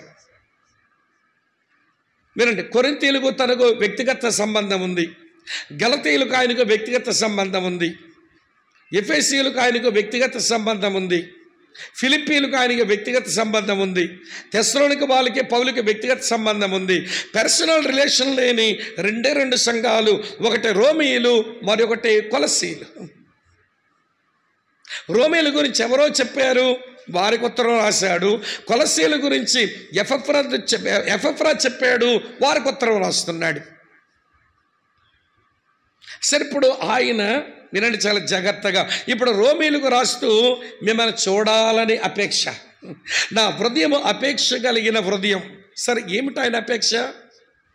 బిలీవర్స్ను కలుసుకోవాలని ఆయన అపేక్ష. దేనికి అపేక్ష? ఇక్కడ 3 మాటలు ఉంటాయి, సైడ్ హెడ్డింగ్ పెట్టుకొని రాసుకోండి. మొదటి మాట ఏంటో తెలుసా? మీరు స్థిరపడవలనని అన్నాడు. అంటే నేను మీ దగ్గరకు వచ్చి నేను మిమ్మల్ని చూసినప్పుడు, నేను మీ మధ్య పరిచర్య చేయవలసి వస్తే, నా పరిచర్య వల్ల మీరు ఎస్టాబ్లిష్ అయిపోవాలి, మీరు స్థిరపడిపోవాలి. మీ దగ్గరేంటో ఆడిబోధ వీడిబోధ వచ్చి గాలికి రెపరెపలాడుతున్నట్టుగా మీ భక్తి విశ్వాసాలు ఊగిసలాడుతున్నారు. నేను మీ మధ్యకు వచ్చి మిమ్మల్ని స్థిరపరచాలి అన్న అపేక్ష నాకు ఉంది. ఇది మొదటి. మన తర్వాత చూద్దాం మన గురించి. 2వ సంగతి ఏంటో తెలుసా? నా వలన మీరు, మీ వలన నేను ఆదరించబడాలని అపేక్ష ఉంది. ఇందాక రతన్ రాజు నా ప్రార్థన చేసినప్పుడు చెప్పారు, ప్రార్థనలో కూడా జ్ఞాపకం చేసుకున్నారు. విశ్వాసులకు ప్రార్థన చేయమనే కోరుతున్నాడు ఆయన. అంత పెద్ద ప్రార్థనాపరుడై ఉండి, అంత పెద్ద అపోస్తలుడై ఉండి, నా కొరకు ధైర్యం ఉండేలాగా ప్రార్థన చేయమని కోరడంలో ఆయన ఏమీ ఎవరిని చిన్నపుచ్చుకోలేదు. ఇక్కడ కూడా మీ వల్ల నేను ఆదరించబడాలని చెప్పడంలో ఆయన యొక్క పారదర్శకత, ఆయన యొక్క వల్నరబిలిటీ చిన్నైపోవడం. నా వల్ల మీరు ఆదరించబడాలి కానీ మీ వల్ల ఆదరించబడాల్సిన పని నాకేముంది, నేను అపోస్తలుడిని అయితేను అని అనుకోవడం లేదా ఆయన. నా వలన మీరు ఆదరించబడాలి, మీ వల్ల నేను ఆదరించబడాలి. దీన్ని ఏమంటారంటే వినండి, పరస్పర ఆదరణ, దీన్ని మ్యూచువల్ కంఫర్ట్ అని అంటారు. ఒక సేవకుడు విశ్వాసుల వల్ల ఆదరించబడాలి, విశ్వాసులు సేవకుల వల్ల ఆదరించబడాలి. ఈవిడ పౌలుకున్న అపేక్ష ఏంటో తెలుసా? ఆ హృదయానికి ఉన్న అపేక్ష, నేను మీ వల్ల ఆదరించబడాలి, నా వల్ల మీరు ఆదరించబడాలి. మొదటిదేమో మీరు స్థిరపరచబడాలి, రెండవదేమో మనం ఆదరించబడాలి, మూడో మాట ఏంటో తెలుసా? మీకు ఏదైనా నేను ఇవ్వాలి. ఇలా అడుగుతానేమనుకోకండి. మన విశ్వాసాలను కలుసుకోవడానికి, అపేక్షతో కలుసుకోవడానికి వెళ్తాం. వాళ్ళు మనకి ఏదైనా ఇవ్వాలనా లేదా మనం వీళ్ళకి ఏదైనా ఇవ్వాలనా? మొహమాటంలో అక్కడ చెప్పేయండి. వాళ్ళే మనకి ఇవ్వాలి ఏమండి. కానీ పౌలు అంటాడు, నేను మీకు ఏదైనా కృపావరం ఇవ్వాలని, మీ దగ్గర రావాలని ఉంది అన్నాడు. రతన్ రాజు అని ఒక సూత్రం పెట్టుకున్నారు గేటి గౌరంపేటలో. మేము బిలీవర్స్లకి విజిటింగ్ వచ్చినప్పుడు మీరు అది ఆర్ఎంపీ డాక్టర్ ఏదో చేతిలో కానుక పెట్టినట్టు, మేము సేవకులు వస్తే కానుక పెట్టానంటే ఒప్పుకోను, మీరు ఏదైనా ఇవ్వాలంటే మందిరానికి వచ్చి కానుక డబ్బాలో వేయండి, మీ ఇంటికి వస్తే చేతిలో కానుక పెట్టద్దు అని నియమం పెట్టుకున్నారట. మన వాళ్ళు ఎలాంటి దొంగ విశ్వాసాలు ఉంటారంటే, మన వాళ్ళు అయ్యగారు వచ్చారు కదా, చేతిలో కానుక పెట్టాం కదా, తెల్లారిపోయింది.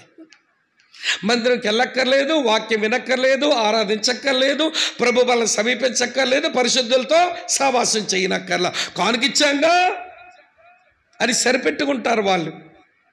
వాళ్ళ మందిరంలోకి వచ్చి వారు సరిగా ఆరాధించుకునే వాళ్ళగా చేయాలంటే మన చేతి వరకు వచ్చిన కానుకను మాకు అక్కర్లేదని తోసేయాలి. ఈ పని ఎంచుకున్నారు గౌరంపేటలో వాళ్ళు.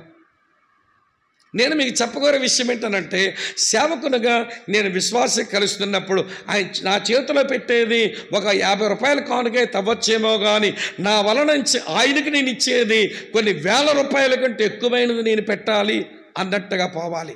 నీ సలహా మాట, నీ సంప్రదింపులు, నీ ఆలోచనలు, నీ వాక్యపు విధానం, లేకపోతే నీ ఆదరణ వాళ్ళ జీవితాలకు కొన్ని లక్షల రూపాయలు విలువైనది. అలాంటిది ఇచ్చే మనసుతో మనం వాళ్ళు విజిట్ చేయాలి. ఇప్పుడు చెప్తాం చూడండి. పౌలు భక్తుడు అన్నాడు, నా హృదయం అపేక్ష కలిగిన హృదయం. నా హృదయంలో ఉన్న అపేక్ష మిమ్మల్ని మీ దగ్గర రావాలని ఉంది. వచ్చి ఏం చేయాలి? నేను మిమ్మల్ని స్థిరపరచాలి, మీరు నేను కలిసి ఆదరణ పొందాలి, మీకు ఏదైనా నేను ఇవ్వాలి, అందుకు నేను అపేక్ష కలిగి ఉన్నాను అన్నాడు.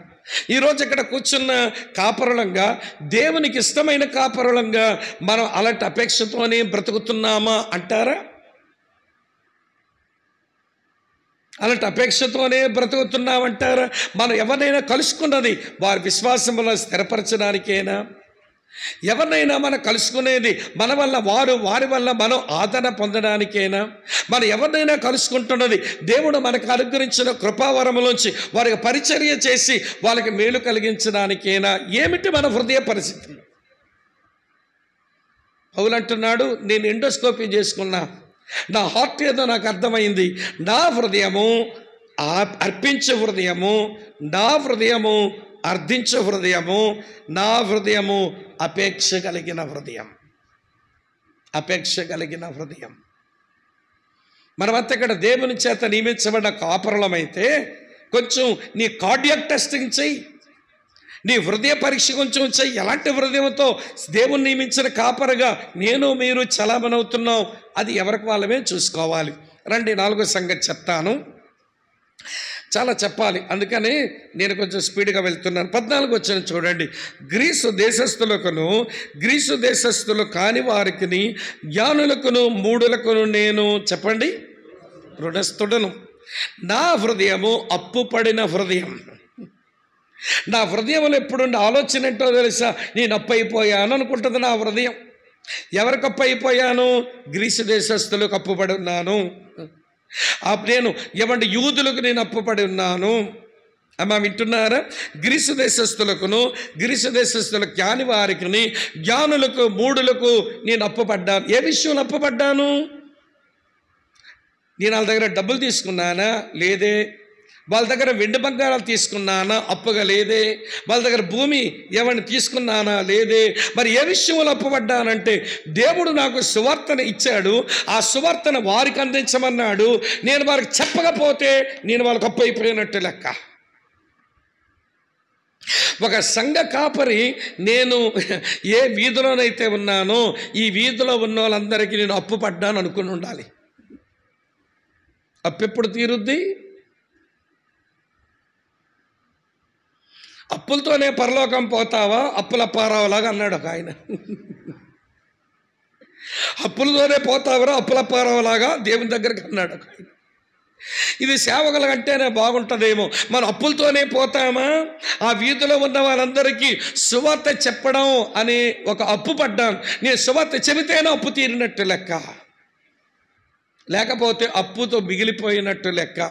బైబిల్ గ్రంథం నూతన నిబంధన 2 అప్పులకి సమ్మతిస్తుంది. 2 అప్పులు ఉండొచ్చు మనకి, 2 అప్పులు ఉండొచ్చు. మొదట అప్పు ఏంటో తెలుసా? ప్రేమించిన విషయంలో తప్ప మరి ఎవరికి ఏదిని అచ్చి ఉండవద్దు. రామపత్రిక 13:20. ప్రేమించడంలో రుణపడి ఉండు. ప్రేమించు ప్రేమించు, అప్పు తీర్చుకుందామని ప్రయత్నం చేయి. అలాగనే సువార్త ప్రకటించడంలో అప్పుపడి ఉండు. ప్రకటించు ప్రకటించు ప్రకటించు, అప్పు తీర్చుకో. ఈ 2 అప్పులకు మినహాయించి అదేం కర్మ కానీ సేవకులకు మిగిలిన అప్పులు ఉంటున్నాయి కానీ అప్పులు ఉన్నాయని విశ్వాసం అవ్వడంలా. మిగిలిన అప్పులు ఉన్నాయని తెలుస్తుంది కానీ ఈ 2 అప్పులు నా మీద ఉన్నాయి, నేను ఎప్పుడు తీర్చేదా ఈ అప్పులు అన్నట్లుగా మన వాళ్ళు ఆలోచించడం లేదు. వింటున్నారా ఈ మాట? ప్రభునందు ప్రియులారా, ఒకసారి నేను పనిచేస్తున్న విలేజ్లో ఒక వైశ్యాస్ విలేజ్ వీధి ఉంటుంది. ఆ విలేజ్లో నేను పనిచేస్తున్న గ్రామంలోనే ఏమంటే వైశ్యాస్ కోమట్లో ఉండేటువంటి వీధి ఉంది. దాదాపు ఇంటింటికి పోయాం, కరపత్రం ఇచ్చాం, సువార్త చెప్పాం. వాళ్ళ ఇంట్లో పిలుస్తారు, వాళ్ళ దగ్గర కూర్చోబెడతారు, టీలు కాసిస్తారు, పులిహార చేసి తినమంటారు, భలే ప్రేమిస్తారు. అన్నీ ఉన్నాయి కానీ యేసుప్రభు నమ్మరు. ఒకసారి వీధిలో మీటింగ్ పెట్టి నాకు ఇంక ఒళ్ళు మండిపోతుంది, ఎవడో నమ్మడండి. 1 సంవత్సరం 2 సంవత్సరాలు, దాదాపు 12-13 సంవత్సరాలు అయిపోయింది. నేనేమో ఆ వీధిలో మీటింగ్ పెట్టి మీ వీధిలో ఒక్కొక్కల ఇంటికి వచ్చాను, మీ అందరి ఇళ్లల్లో కూర్చున్నాను, మీ అందరికీ కరపత్రాలు ఇచ్చాను, మీ అందరి ఇళ్లలో బైబిల్ ఉంచేలాగా చేశాను, యేసుప్రభు ఎందుకు దేవుడో చెప్పాను. అయినా మీరు నమ్మడానికి మీరు ఇష్టపడడం లేదు. ఇక మీ విషయంలో నేను ఏమండి రుణస్థుండు కాదు, ఇగోండి నా కాలు దులిపి వెళ్ళిపోతున్నాను, ఇక మీ నాశనానికి మీరే ఉత్తరవాదులని గలగలగా పౌరుషంగా చెప్పి వీధి సువార్తలు అరిచేశాను. వాళ్ళంతా నొచ్చుకున్నారట. స్వామిగారు ఎప్పుడంతా కోపంగా చెప్పడే, మరి కోపంగా చెప్పాడు అనుకున్నారట.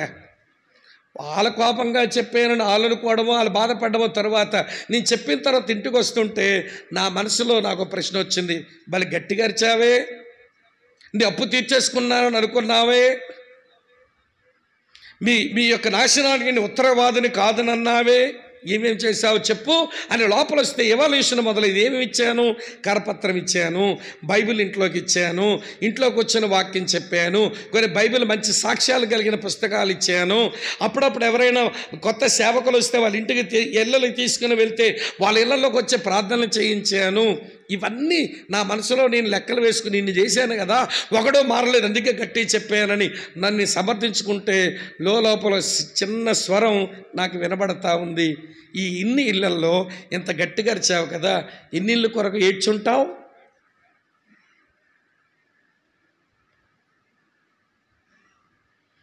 ఎన్ని ఇళ్ళల కొరకు నువ్వు ఏడ్చుంటావు. కరపత్రం ఇచ్చావు, బైబిల్ ఇచ్చావు, సేవకులను తీసుకుని వెళ్ళావు, వాళ్ళ ఇంట్లో కూర్చొని వాక్యం చెప్పావు, వాళ్ళు మారలేదని నీ కాలకున్న ధూళి దులిపేసి వచ్చేస్తావా? ఏ కుటుంబం కొరకైనా అడ్డం వచ్చిందా నీకు? ఇక్కడ ఉన్నారా లేదా మీరు? అంటే నా రుణం ఇంకా తీరలేదని అప్పుడు అర్థమైంది. నా ప్రొఫెసర్ ఇందాక చెప్పానే పెద్ద ఆయన, ఇద్దరికి వాక్యం చెప్పిన పెద్ద ఆయన, ఆయనతో కూడా చెప్పాను. ఆయన పేరు డాక్టర్ జేమ్స్ ఆల్మన్. ఆయన దగ్గర నేను Greek language beyond intermediate Greek చదివాను. అతని దగ్గర 40 రోజులు రాత్రి పగలు అతని దగ్గర గ్రీక్ భాష నేర్చుకుని ఆ క్రమంలో ఆయన దగ్గర ఉన్నప్పుడు ఈ సమస్య చెప్పాను. సార్, డాక్టర్ ఆల్మన్, నేను ఒక వీధిలో ఇలా పరిచయం చేస్తున్నాను, ఎవరు నమ్మడం లేదేంటి, ఇంకేం చేస్తే వీళ్ళు ప్రభుని నమ్ముతారు, ఎలా చెప్పాలి, వాళ్ళకి బాగా శత్రుత్వం లేదు, ప్రేమతోనే అంగీకరిస్తారు, మంచి వాళ్ళంతా, కానీ వాళ్ళు ప్రభుని నమ్మలేకపోతున్నారు, ఏం చేయమంటావనంటే ఆయన ఇలాగ ఆగిపోయాడు. ఏం చెప్పడే ఆగిపోయాడు. ఆ కళ్ళద్దాల నుంచి కనబడుతున్నాయి, నీళ్లు తిరుగుతున్నాయి కళ్ళల్లో. కళ్ళజోడు తీశాడు, నా వైపు చూస్తున్నాడు. నా బాధకి ఏడ్చాడో లేకపోతే ఆ మంటకి ఏడ్చాడో నాకు తెలియదు, కానీ ఆయన కూడా ఏడుస్తూ అంటున్నాడు, స్వామి ఈ పని నువ్వు చెయ్యి, నీతో కలిపి నేను చేస్తానన్నాడు. ఈ పని నువ్వు చెయ్యి, నీతో కలిసి నేను ఈ పని చేస్తాను, ఏడుద్దామరా అంటున్నాడు. ఈ రోజున వినండి స్నేహితులారా, ఒక వీధిలో, ఒక గ్రామంలో, ఒక పట్టణంలో ఆయన పరిచర్య కొరకు మా దేవుడు నియమించి పెట్టాడు. మన రుణం తీరిపోయినట్టు అనుకున్నామేంటి? అప్పు తీరలా. వాళ్ళని ప్రేమించడంలో రుణపడ్డాము, వాళ్ళకి సువార్త ప్రకటించడంలో రుణపడ్డాం. మన హృదయం ఇది అప్పు పడిన హృదయం అని అనుకోవడం మనకు రావాలి. అది కాపరి హృదయం. అప్పులేని హృదయం అన్నట్టుగా బరితికించే హృదయం కాదు కాపరి హృదయం. కాపరి హృదయం అప్పు పడిన హృదయం. ఎన్ని వచ్చినాయి ఇప్పుడు మనకు? 4 వచ్చినాయి. అంటే అర్పించే హృదయం, అర్థించే హృదయం, అపేక్ష గల హృదయం, తర్వాత అప్పు పడిన హృదయం. 5వ సంగతి చెప్తాను చూడండి, తర్వాత కొన్ని ప్రాముఖ్యమైన తలంపులు చెప్పి ముగిస్తాను. చూడండి, రోమీలకు రాసిన పత్రిక 1వ అధ్యాయం 15వ వచనం, కాగా నా వలననేంత మట్టుకు రోమాలోని మీకును సువార్త ప్రకటించుటకు చెప్పండి ఎట్లున్నాను? సిద్ధముగా ఉన్నాను. ఈ మాట ఏమి నేర్పిస్తున్నా అంటే ఆతృత గల హృదయం. ఆతృత పడ్డం, లేదంటే ఆతృత కలిగి ఉండడం, సిద్ధముగా ఉన్నాను. వినండి, ఆ రోమా పట్టణంలో జగత్తు వినండి, నీరో అనేటువంటి చక్రవర్తి పరిపాలన చేస్తున్నాడు.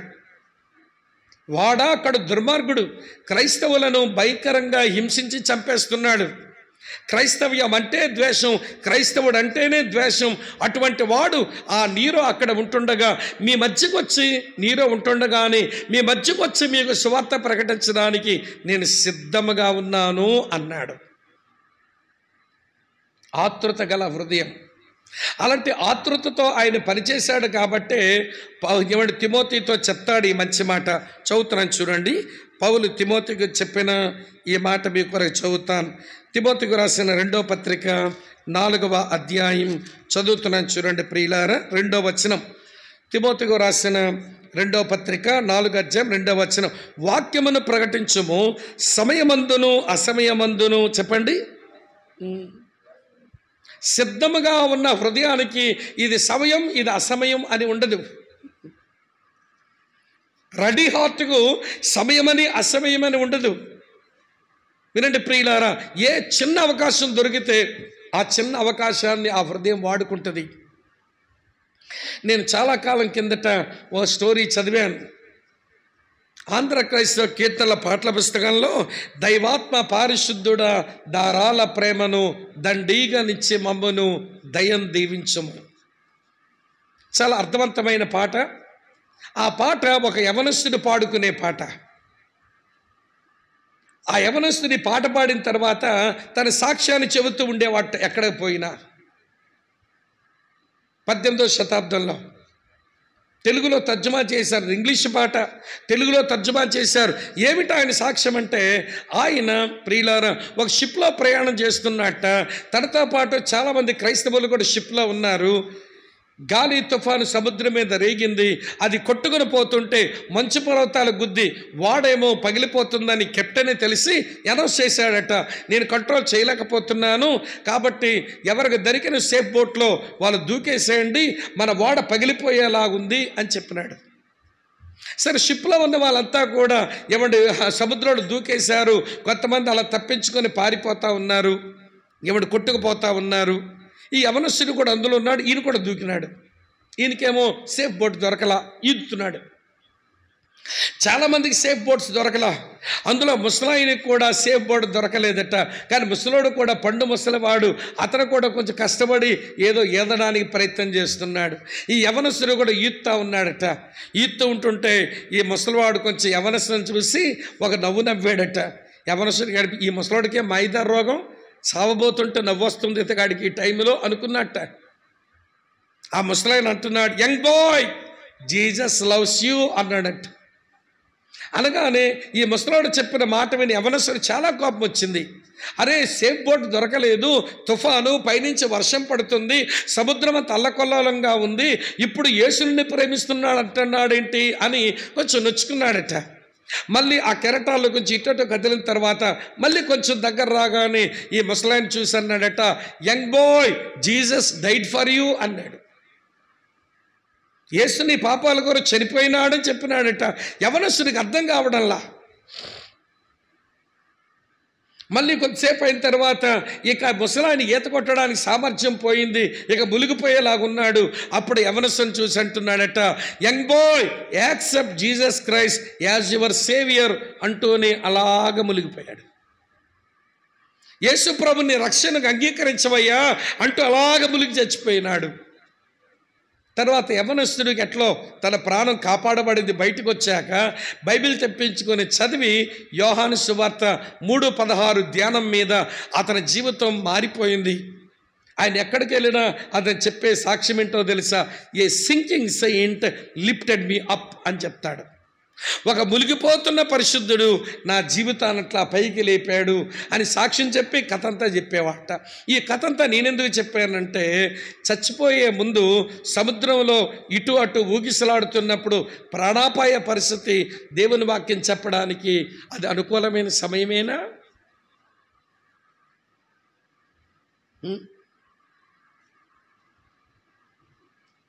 సమయమందును అసమయమందును సువార్త ప్రకటించడం అంటే నీ హృదయం ఆతృత పడుతూ ఉంటే ఇది సమయం, ఇది అసమయం అనుకోదు, ఇది దేవుడు నా ముందుకు ఇచ్చిన ఒక మంచి తరుణం అని యేసుప్రభు ఎందుకు దేవుడో, వీడలాగా పాపినో, రక్షణ ఎలా కలుగుతుందో త్వరగా చెప్పి మనం ముగిస్తాం ఈ పని. ఈరోజు నన్ను మన్నిస్తే ఒక మాట చెప్తాను, ఈ రోజున కాపరులకు ఆతృత పడే హృదయం లేదండి. ఆతృత పడే హృదయం లేదు. నిదానంగా చేయగలిగితే చేద్దాం, చెప్పండి, లేకపోతే లేదు. నా ప్రభు మహిమ కొరకు మీ ప్రోత్సాహం కొరకు చెప్తాను, వినండి. 1996లో ఏమండి ఒక స్థలంలో పరిచర్య ఆరంభించినప్పుడు అక్కడ ఎవరు క్రిస్టియన్స్ లేరు. ఆ 59 గ్రామాల్లో ప్రభువులు ఎరిగిన వారు ఎవరు లేని రోజులవి. ఒక ఫ్యామిలీ మాత్రమే ఉంది. ఆయన కూడా ప్రభు అంటే ఇష్టమే కానీ మరి అంత రక్షణ అనుభవం, రక్షణ నిశ్చయిత కలిగి ఉండి దేవుని కొరకు బ్రతికేటంత అయితే లేదు ఆ రోజుల్లో. ఇప్పుడు చాలా మెచ్యూర్డ్ బ్రదర్ ఆయన. అప్పట్లో అది లేదు ఆయన దగ్గర. సరే, ఆ ఒక్క ఫ్యామిలీని ఆధారంగా చేసుకొని చిన్నగా ప్రతి ఇంటికి వెళ్ళి దేవుని మాటలు చెప్తే, ఇవ్వండి, ఇక్కడ తన్నినోడు ఉన్నాడు, జుత్తుపట్టు వెనక లాగినోడు ఉన్నాడు, చెప్పలు వాయిగొట్టిన వాళ్ళు కూడా ఉన్నారు ఆ ప్రాంతాల్లో. ఎన్ని వచ్చినా కానీ మీకు ఆశ్చర్యకరమైన విషయం చెప్పన, 1998 వచ్చేసరికి 96లో ఆరంభించబడిన ఈ చిన్న పని 98కి వచ్చేసరికి మేము 180 మంది విశ్వాసులు ఉన్నాం. రివైవల్ హిస్టరీలో రాశారు, కావాలంటే చదవండి. హెరాల్డ్ ఆఫ్ ఈస్ కమింగ్ అనే మ్యాగజైన్లో ఏమండి రివైవల్ హిస్టరీ రాసినప్పుడు శ్రీకాకుళం బుడితి గ్రామంలో ఈ రివైవల్ వచ్చిందని రాశారు. అరే, 2 సంవత్సరాలకి ఆరంభంలో ఒక ఫ్యామిలీలో ఒక నామినల్ క్రిస్టియన్ ఫ్యామిలీ దగ్గర మొదలు పెడితే ఒక 2 సంవత్సరాలు 150-80 మంది ఎట్లయినారండి ప్రభుని నమ్మిన వాళ్ళు. విషయం చెప్పనా, నేనేం చేయలే సేవ.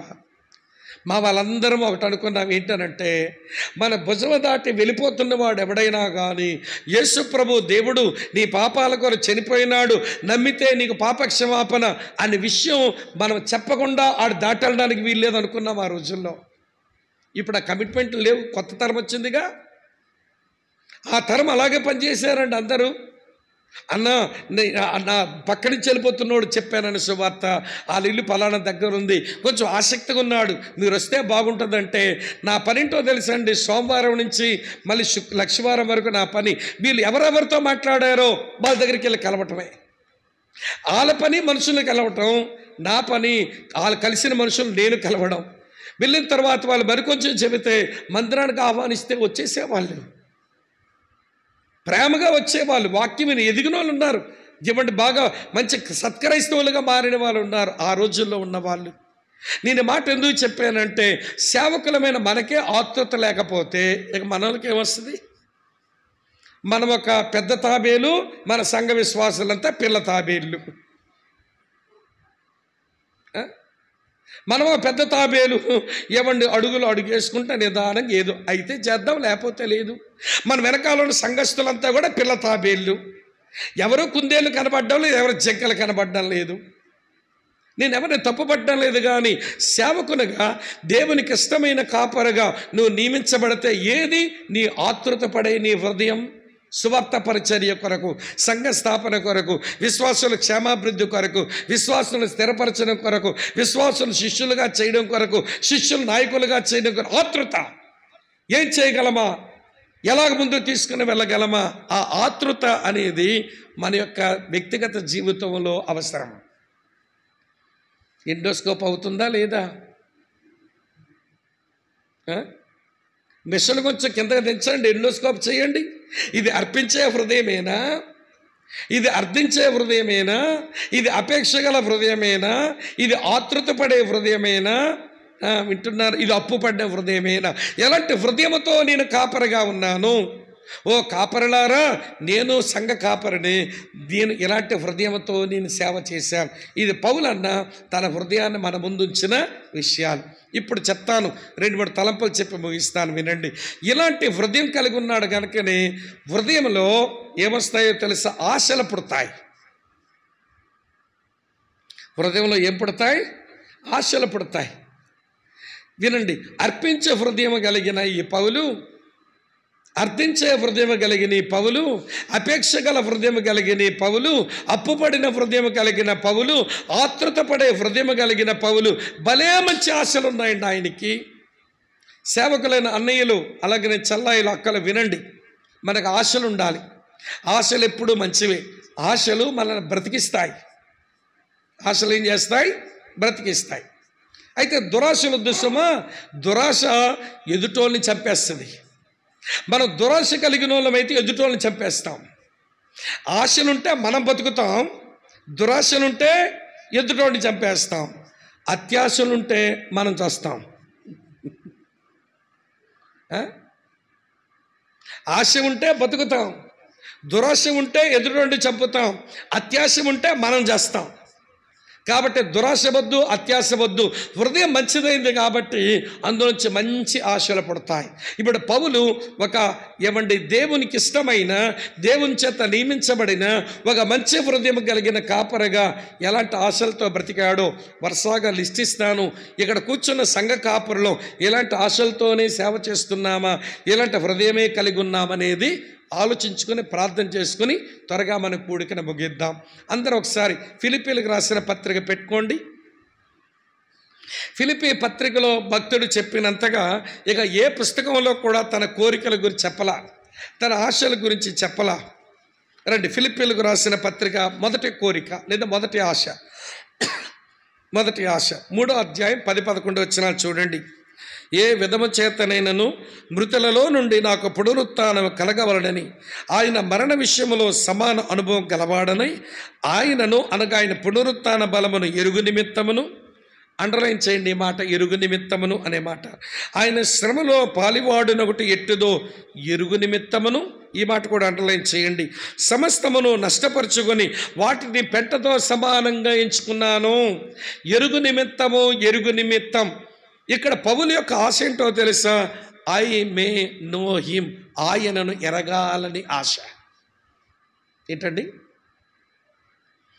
అర్పించే హృదయం, అర్థించే హృదయం, అపేక్ష గల హృదయం, అప్పుపడిన హృదయం, ఆతృత పడే హృదయం కలిగిన ఈ హృదయంలో ఎలాంటి కోరిక పుట్టిందంటే యేసును ఎరగాలన్న కోరిక. నాకు భలే విడ్డూరం అనిపిస్తుందండి. ప్రభువా, నీవు ఎవడవంటే నీవు హింసించుచున్న యేసునని ఆ యేసు డైరెక్ట్గా బయలుపరుచుకున్నాడుగా. గలతీ 1:15లో ఆ తండ్రి తన కుమారుడైన యేసును నాలో బయలుపరపను అనుగ్రహించినప్పుడు అంటే తండ్రి తన కుమారుడు అంటే హృదయంలో బయలుపరిచాడు కదా. 3 సంవత్సరాలు దాదాపు ఏమండి ఆయన అరేబియా దేశంలో ఉండి గమలీయేలు పాదాల దగ్గర నేర్చుకున్నవన్నీ నూతన నిబంధన ఎలా పనికొస్తాయో పరిశుద్ధాత్మ ద్వారా కొంత బయలుపరపు వచ్చింది కదా. యేసయ్య ద్వారా ప్రత్యక్షత, తండ్రి అయిన దేవుని వల్ల ప్రత్యక్షత, పరిశుద్ధాత్మ దేవుని వల్ల ప్రత్యక్షత. ఇంత ప్రత్యక్షత కలిగిన ఈ దేవసేవకుడు ఇంకా నేను యేసుని ఎరగాలని ఆశ. మనకేమైపోయిందనంటే ఇంక ఎరగడానికి ఏముందండి? మళ్ళీ ఏమండి యెహోషువను పెట్టిన సేవకుల కూడికి మేము నల్గొండ రావాలా? ఇంక ఎరగాల్సింది ఏమైనా ఉందా? ఏటిగౌరంపేటలో రతనరాజు గారు పెట్టే సేవకుల కూడికి వెళ్ళాలా? ఇంక ఎరగాల్సింది ఏమైనా ఉందా? మేము చాలా ఎరిగేసినాం, మాకు చాలా తెలిసిపోయింది. ఒక భక్తుడు ఏమన్నాడనంటే ఎరుగుట అనే అనుభవానికి కామాలే ఉండాలి కానీ ఫుల్ స్టాప్ ఉండకూడదంట. ఎరుగుట అనే అనుభవానికి కామాలే ఉండాలి కానీ ఫుల్ స్టాప్ పెట్టకూడదట. ఎరగటం అనేది జీవితకాల ప్రయాస.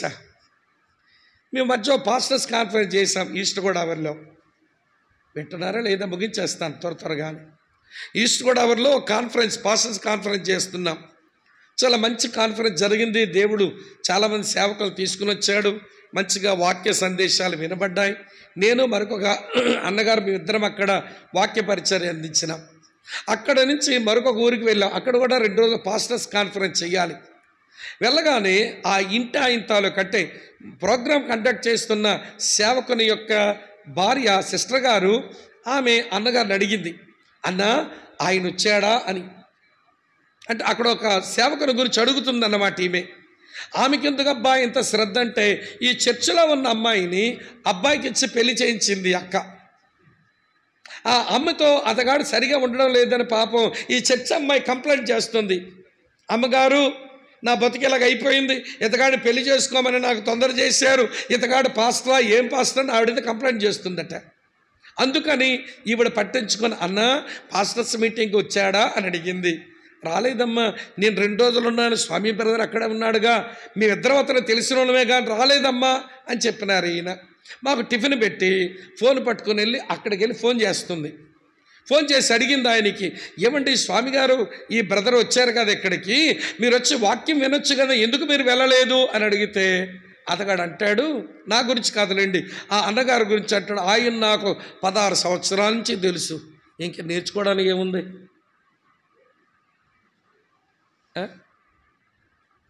సేవకులకు వచ్చే భయంకరమైన దుర్గుణం ఏంటో తెలుసా? నేను నేర్చుకోవలసిందేమీ లేదు అని మనం నేర్చుకోవడానికి ఒక ముగింపు పలుకుతాం. ఒక దైవజనుడు ఏమన్నాడు చెప్పనా, ఈరోజు నేర్చుకోవడానికి నువ్వు ముగింపు పలికితే రేపు నడిపించుకోవడానికి పనికిరావు.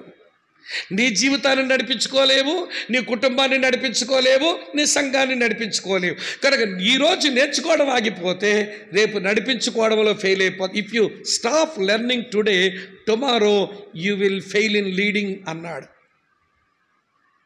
ఇంత ఎరిగిన పౌలు భక్తుడు అంటాడు, ఇంకా ఎరగాలని ఉంది. మంచి హృదయం ఇలాంటి ఆశ కలిగి ఉంటుంది. ఒక ఆశ చెప్పాను, 2వ ఆశ చెప్తాను చూడండి. 3వ అధ్యాయం 9వ వచనంలో, అదే ఫిలిప్పీ పత్రిక 3వ అధ్యాయం 9వ వచనం చూడండి. ఏమన్నాడు ఇక్కడ? క్రీస్తును సంపాదించుకోవాలని ఆశ. ఐ మే విన్ క్రైస్ట్ అని ఉంటుంది ఇంగ్లీష్లో. విన్ అంటే ఒక బహుమానములాగా నేను గెలవాలి, యేసును గెలుచుకోవాలని ఉంది. యేసును వరముగా పొందుకున్నాను, అది నాకు సంతోషమే, కానీ ఆయన బహుమానముగా నేను సంపాదించుకోవాలి. వరము కొరకు ఏమి కష్టపడక్కర్లేదు, బహుమానం కొరకు నేను కష్టపడాలి. వరము కొరకు నేనేమి కష్టపడనక్కర్లేదు, బహుమానం కొరకు నేను కష్టపడాలి. కనుక యేసును బహుమానంగా పొందాలని నాకు ఆశ ఉంది. దేవుడు కూడా తన పిల్లలకు బహుమానంగా ఉండే మనసున్నవాడు. ఆదికాండం 15వ అధ్యాయం 1-2 వచనాల్లో అబ్రాహాము దగ్గరకు వచ్చన్నాడు, అబ్రహామా భయపడకము, నేను నీకు కేడమును, నీ బహుమానమత్యధికమగును అన్నాడు. అక్కడ ఒరిజినల్ భాషలో ఐ యామ్ యువర్ రివార్డ్, నేనే నీ బహుమానాన్ని అని.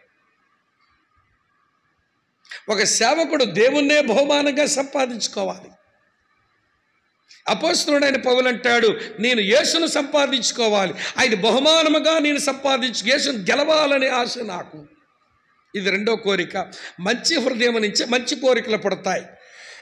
మంచి హృదయం నుంచి మంచి కోరికలు పుడతాయి. కాపరులంగా మనది ఎలాంటి హృదయం, ఎలాంటి కోరికలు మన లోపల పుడుతున్నాయి. రెండు కోరికలు చెప్పాను. మూడో కోరిక చూస్తారా? మొదటి అధ్యాయం 19వ వచనం.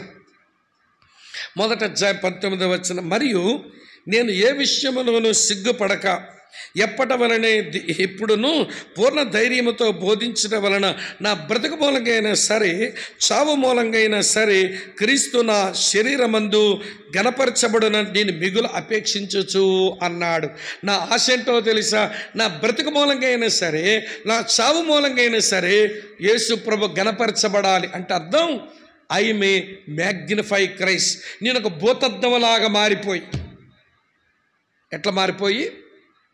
నేను ఒక భూతద్దములాగా మారిపోయి లోకానికి యేసయ్యకు మధ్యలో భూతద్దములాగుండి నా యేసును పెద్దగా చూపించాలని ఆశ ఉంది నా.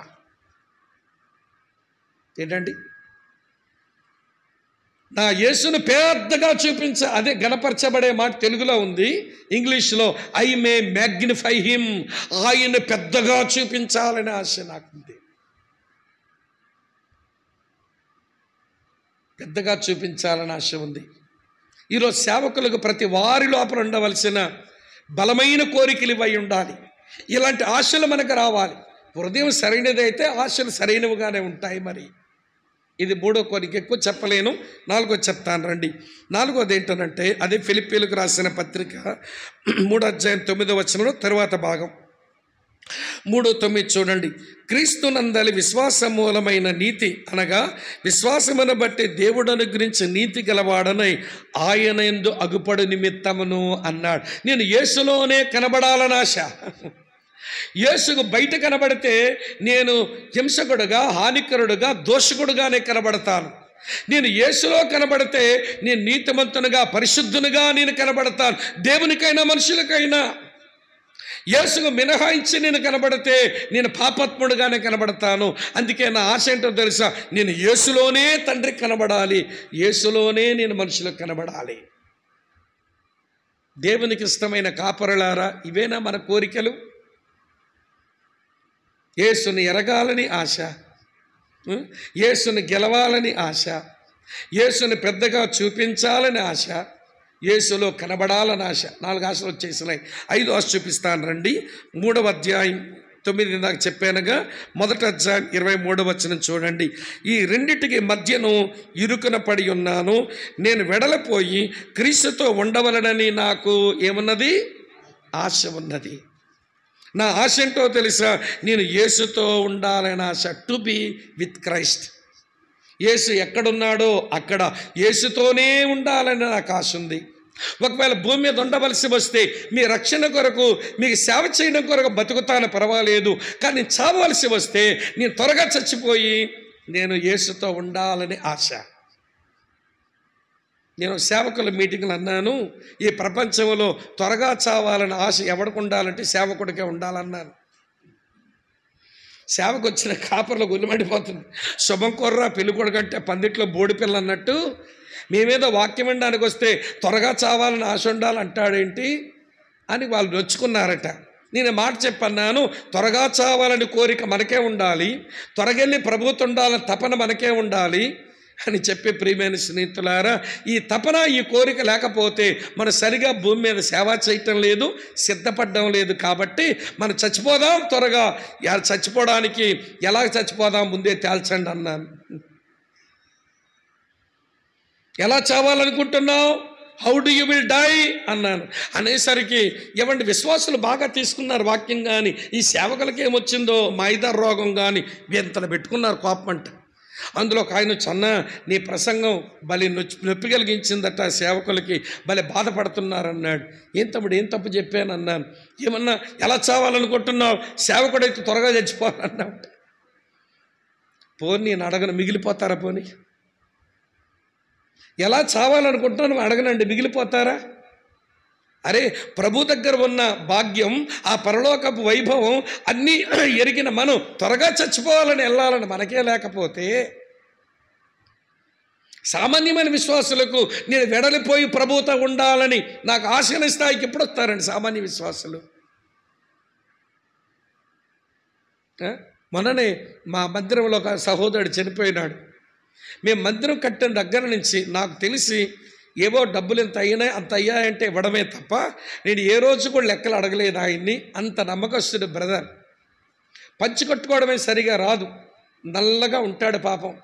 ఏమండి తాటి మొజ్జులాగా నల్లగా ఉంటాడు, అందవికారంగానే ఉంటాడు, పొట్టిగా ఉంటాడు. కానీ మందిర పనులు చేసుకుంటాడు. కనబడిన ప్రతి వాడికి యేసుప్రభు ఎందుకు దేవుడు చెప్తూ ఉంటాడు. అతనికి ఈ మధ్య అనారోగ్యం వచ్చింది. చాలా రోజుల నుంచి అనారోగ్యం అయినా అలాగే పనిచేస్తుంటాడు. ఇంటి నుంచి మందిరానికి, మందిరం నుంచి ఇంటికి మొత్తం రోజంతా కలిపితే 10 కిలోమీటర్లు నడుస్తాడు. నాకు తెలిసి 4 సార్లు నడుస్తాడు ఇటు అటును, మందిరానికి ఇంటికి, మందిరానికి ఇంటికి, మందిరానికి ఇంటికి. ఆయన ఆరోగ్య పరిస్థితి బాగులేదు. నేనేమో ఇక మినిస్ట్రీకి వచ్చేస్తున్నాను, ఈ వారం అంతా ఇంట్లో ఉండను, ఈ మధ్యలో ఏమైపోతాడని ఆయన దగ్గర వెళ్ళాను. వెళ్ళిన తర్వాత ఏంటి, ఆయన పేరు అప్పారావు. ఏంటి అప్పారావు నీ సంగతి అంటే, ఇదో ఇలాగున్నాను అంటున్నాడు నవ్వుతా. మరి ఏంటి నీ సంగతి అని అంటే, త్వరగా వెళ్ళిపోవాలని ప్రార్థన చేయవా వెళ్ళిపోవాలని అంటున్నాడు. ఒరి బాబు, త్వరగా పిలిచేమని దేవుని తొందర పెట్టకూడదు, ఆయన టైంలో నేను పిలుస్తాడు, తొందర పెట్టకూడదు అప్పారావు అంటే, సరేలేండి అన్నాడు. అన్న తర్వాత మరి నేను వారం అంతా పరిచర్య కూడా వెళ్తున్నాను, ఈ వారంలో నువ్వు చచ్చిపోతే నేను ఉండనేమో నీ సమాధి దగ్గర అంటే, నా చావుకి మీరు దేవుని పని ఆపేయకూడదు, మీరు వెళ్ళిపోండి, నన్ను ఎవడొకడు పాతేస్తాడు, మీరు దేవుని వాక్యం చెప్పే పని ఆపేయడం ఎందుకు, మీరు వెళ్ళిపోండి అంటున్నాడు. నాకు మళ్ళీ సంతోషం అనిపించింది. నేను పరిచర్యకు వచ్చాను, చచ్చిపోయాడు. ప్రతిపాడు గాదిలిపాలెం అని ఏదో ఊరు ఉంటుంది, అక్కడికి వచ్చాను నేను. ఏలేశ్వరం దగ్గర మినిస్ట్రీ ఏంటది గెద్దనాపల్లి వచ్చాను మీటింగ్స్కి. డాక్టర్ విజయం గారు వాళ్ళు ఏదో పిలిస్తే వచ్చాను మొన్ననే. అక్కడ మీటింగ్లో ఉన్నాను, చచ్చిపోయాడని కబురు వస్తే నా మనసంతా అక్కడే ఉంది. ఎందుకనంటే ఆ మందిర పరిచర్యలో ఇంత పెద్ద మందిరం, అతను ఆరోగ్యం బాగున్నంత వరకు కూడా మందిరము దాని వాతావరణం అదో పెద్ద ఉద్యానవనంలాగా ఉండేది. పచ్చగా ఎవరైనా వస్తే ఆహ్లాదకరంగా ఉంటుందండి, వాతావరణం ప్రశాంతంగా ఉంటుందండి. చర్చి దగ్గరకు వస్తే అనుకున్న వరకు వచ్చి కూర్చునే వాళ్ళు, ఏదో పార్క్ వచ్చి అంత బాగా ఉంచేవాడు మందిరాన్ని. ఆయన అనారోగ్యం అయిన తర్వాత దాని వాతావరణం పాడు చేశారు మా వాళ్ళు. సరే, పాయింట్ ఏంటనంటే, నాకు అతను బరియల దగ్గర ఉండాలని ఉంది, కానీ ఆ గెద్దనపల్లి మీటింగ్కి వచ్చాను. నేను వెళ్ళాలంటే మరొక 8 గంటలు పడుతుంది, ఇక అవ్వదని చెప్పి బరియలు చేసేయండి అబ్బాయి, కనుక వచ్చు నాకు వాట్సాప్లో కొంచెం చూపించండి అని అంటే, వాళ్ళు వాట్సాప్లు అన్నీ చూపిస్తూ ఉంటే వాళ్ళ బంధువు, ఆయనేం ప్రభుని నమ్మలేదు, ఏమంటే బగ్గు రమణమూర్తి అని మా నర్సనపేట నియోజకవర్గం తెలుగుదేశం ఎమ్మెల్యే గారు ఆయన ఏమంటే మేనల్లుడు నిలబడి అంటాడు, మా చిన్నాన్న యేసుప్రభు నమ్మాడు, మా చిన్నాన్నను మీరేమనుకుంటారో క్రైస్తవులు అనుకోండి, నేనైతే మా చిన్నాన్న సేవకుడు అంటాను అన్నాడు. మా చిన్నాన్న సేవకుడు అండి అన్నాడు. అంటాడు, ఇక ఉదయం లేచిన దగ్గర నుంచి రాత్రి పడుకునే వరకు దేవుని మందిరము, దేవుని సేవకుడు, దేవుని సేవ, ఇవే అతని మనసులో ఉండేవండి. వేరొకటి లేదు అతను ప్రభువుని నమ్మిన నాటి నుంచి. నేను ధైర్యంగా మా చిన్నాన్న మృతదేహం దగ్గర నుండి చెప్తున్నాను, మా చిన్నాన్నలాగా క్రైస్తవుడు ఎవడైనా ఒకడు బతికినోడు ఉన్నాడు ఇక్కడ అని అడిగాడు. మా వాళ్ళంతా ఉద్రేకపడుతున్నాడు ఈయన అని మైకి లాగబోతుంటే పాస్టర్ గారిని, ఉండవయ్యా నేను మాట్లాడాలి కదని గట్టి పట్టుకున్నాడు. చెప్పండి, నాకు దేవుని కలగ సంపూర్ణంగా సేవించే వాళ్ళు మీ క్రైస్తవులు ఎవరైనా ఉన్నారా? నాకు తెలుసుకోవాలని ఉంది, నాకు చెప్పండి. మా చిన్నాన్న మృతదేహం దగ్గర అడుగుతున్నానంటే గుప్చప్ అయిపోయారని మన వాళ్ళు ఎవరు మాట్లాడట్లా. మా గుడుల్లో ఉన్న మనుషులంతా మీరు తీసుకెళ్తున్నారు కదా అన్నాడట. అది ఈ ఉద్రేకంతో వ్యతిరేకిస్తున్నాడని వీళ్ళు అలా అనుకున్నారు. కానీ అతను పౌరుషంగా దేవుని కొరకు బ్రతికాడు. ఎంత త్వరగా చచ్చిపోదామా, ఎంత త్వరగా ప్రభు దగ్గర వెళ్ళిపోదామని తపన పడ్డాడు ఆయన అనేది ఎక్స్ప్లెయిన్ చేయడానికి చెప్పినాడు ఆ పెద్ద మనిషి, ఊరి పెద్ద మనిషి. సేవకుడా, ఏది నీ ఆశ? యేసుని ఎరగాలని ఆశ, యేసును గెలవాలని ఆశ, యేసును గొప్పగా చూపించాలని ఆశ, యేసులో అగుపడాలని ఆశ, యేసుతోనే త్వరగా ఉండాలని ఆశ. ఈ 5 ఆశలు ఎందుకు పుట్టడం లేదంటే లోపల మన హృదయం ఎక్కడో కార్డియాక్ ప్రాబ్లం ఎక్కడో ఉంది, మన హృదయంలో ఏదో సమస్య ఉంది. ఈ హృదయం బాగుంటే ఇందులోంచి జనించే ఆశలు కూడా బాగుంటాయి. నేను ఎక్కువ తప్పుపట్టాను అనుకోకండి. మన హార్ట్ సర్చింగ్, మన హృదయాన్ని పరీక్షించుకునే గడియలు ఈ సేవకుల కూడికలో మనకిచ్చాడు గనక మన హృదయం నిజంగా అర్పించే హృదయమైనా ఏమర్పించాము దేవుని కృతజ్ఞతలు, అర్థించే హృదయమైన ఏమర్థిస్తున్నాము, అపేక్ష గల హృదయమైన ఏం అపేక్షలు లోపల ఉన్నాయి, అప్పుపడ్డ హృదయమైనా ఎవరికి అప్పుపడ్డాం, దేనికి అప్పుపడ్డాం అనుకుంటున్నాము, ఆతృత పడే హృదయమైనా మనది. ఇలాంటి హృదయంలోంచి యేసుని ఎరగాలన్న కోరిక, యేసును సంపాదించుకోవాలని కోరిక, యేసుని పెద్దగా చూపించాలని కోరిక, యేసులోనే కనబడాలని కోరిక, యేసుతో ఉండాలని కోరిక. అర్థమైందో మీకు? వ్యర్థమైందో? ఏదో చెప్పండి, పర్వాలేదు. అర్థమైతే మన కోరికలు మన హృదయం, మన కోరికలు మన హృదయం, ఈ రెండు దేవుని వాక్య వెలుగులో దేవునికి ఇష్టమైన కాపరి హృదయం, దేవునికి ఇష్టమైన కాపరి కోరికలు ఎలా ఉంటాయి. ఇందులో ఇల్లు, పొల్లు, ఆరోగ్యం, ఆయుష్, ఆస్తి, వస్తువు, వాహనం ఏమి లేవు. ఆయన 5 కోరికల్లోనూ లేవు, ఆ హృదయ పరిస్థితుల్లోనూ లేవు. మనకి ఇవన్నీ వచ్చి కూర్చున్నాయి. ఇవన్నీ వచ్చి మన హృదయాల మీద, మన కోరికల మీద ఏమంటే ఒక నల్లటి కారుమబ్బుల్లాగా కమ్మేసినాయి. అందుచేత హృదయం ఉండదగినదిగా లేదు, ఆశలు ఉండవలసినట్టుగా మన ఆశలు ఉండడం లేదు. నేను ఎవరిని తప్పుపట్టడం లేదు. ఈ వాక్య వెలుగులో ప్రభువా, నా హృదయం ఒకప్పుడు ఘోరమైన మోసకరమైన వ్యాధి కలిగింది, రాతి హృదయమే నువ్వు మార్చావు, నూతన హృదయం ఇచ్చావు. కానీ ఈ హృదయ విషయంలో నేను జాగ్రత్త వహించకపోవడం వలన హృదయం ఎలా ఉండాలో అలా ఉంచుకోలేకపోయాను. దాంట్లో ఎలాంటి కోరికలు పుట్టాలో అట్లాంటి కోరికలు కలగడం లేదు. నీ కృప నాకు ఇవ్వని ప్రార్థన చేద్దాం. మోకరించండి అందరం. కొద్దిసేపు దైవజనులు ప్రార్థనలు నడిపిస్తుగా ప్రార్థనలో ఉందాం అందరం. మోకరించండి అందరం, మోకరించండి ప్లీజ్. దయచేసి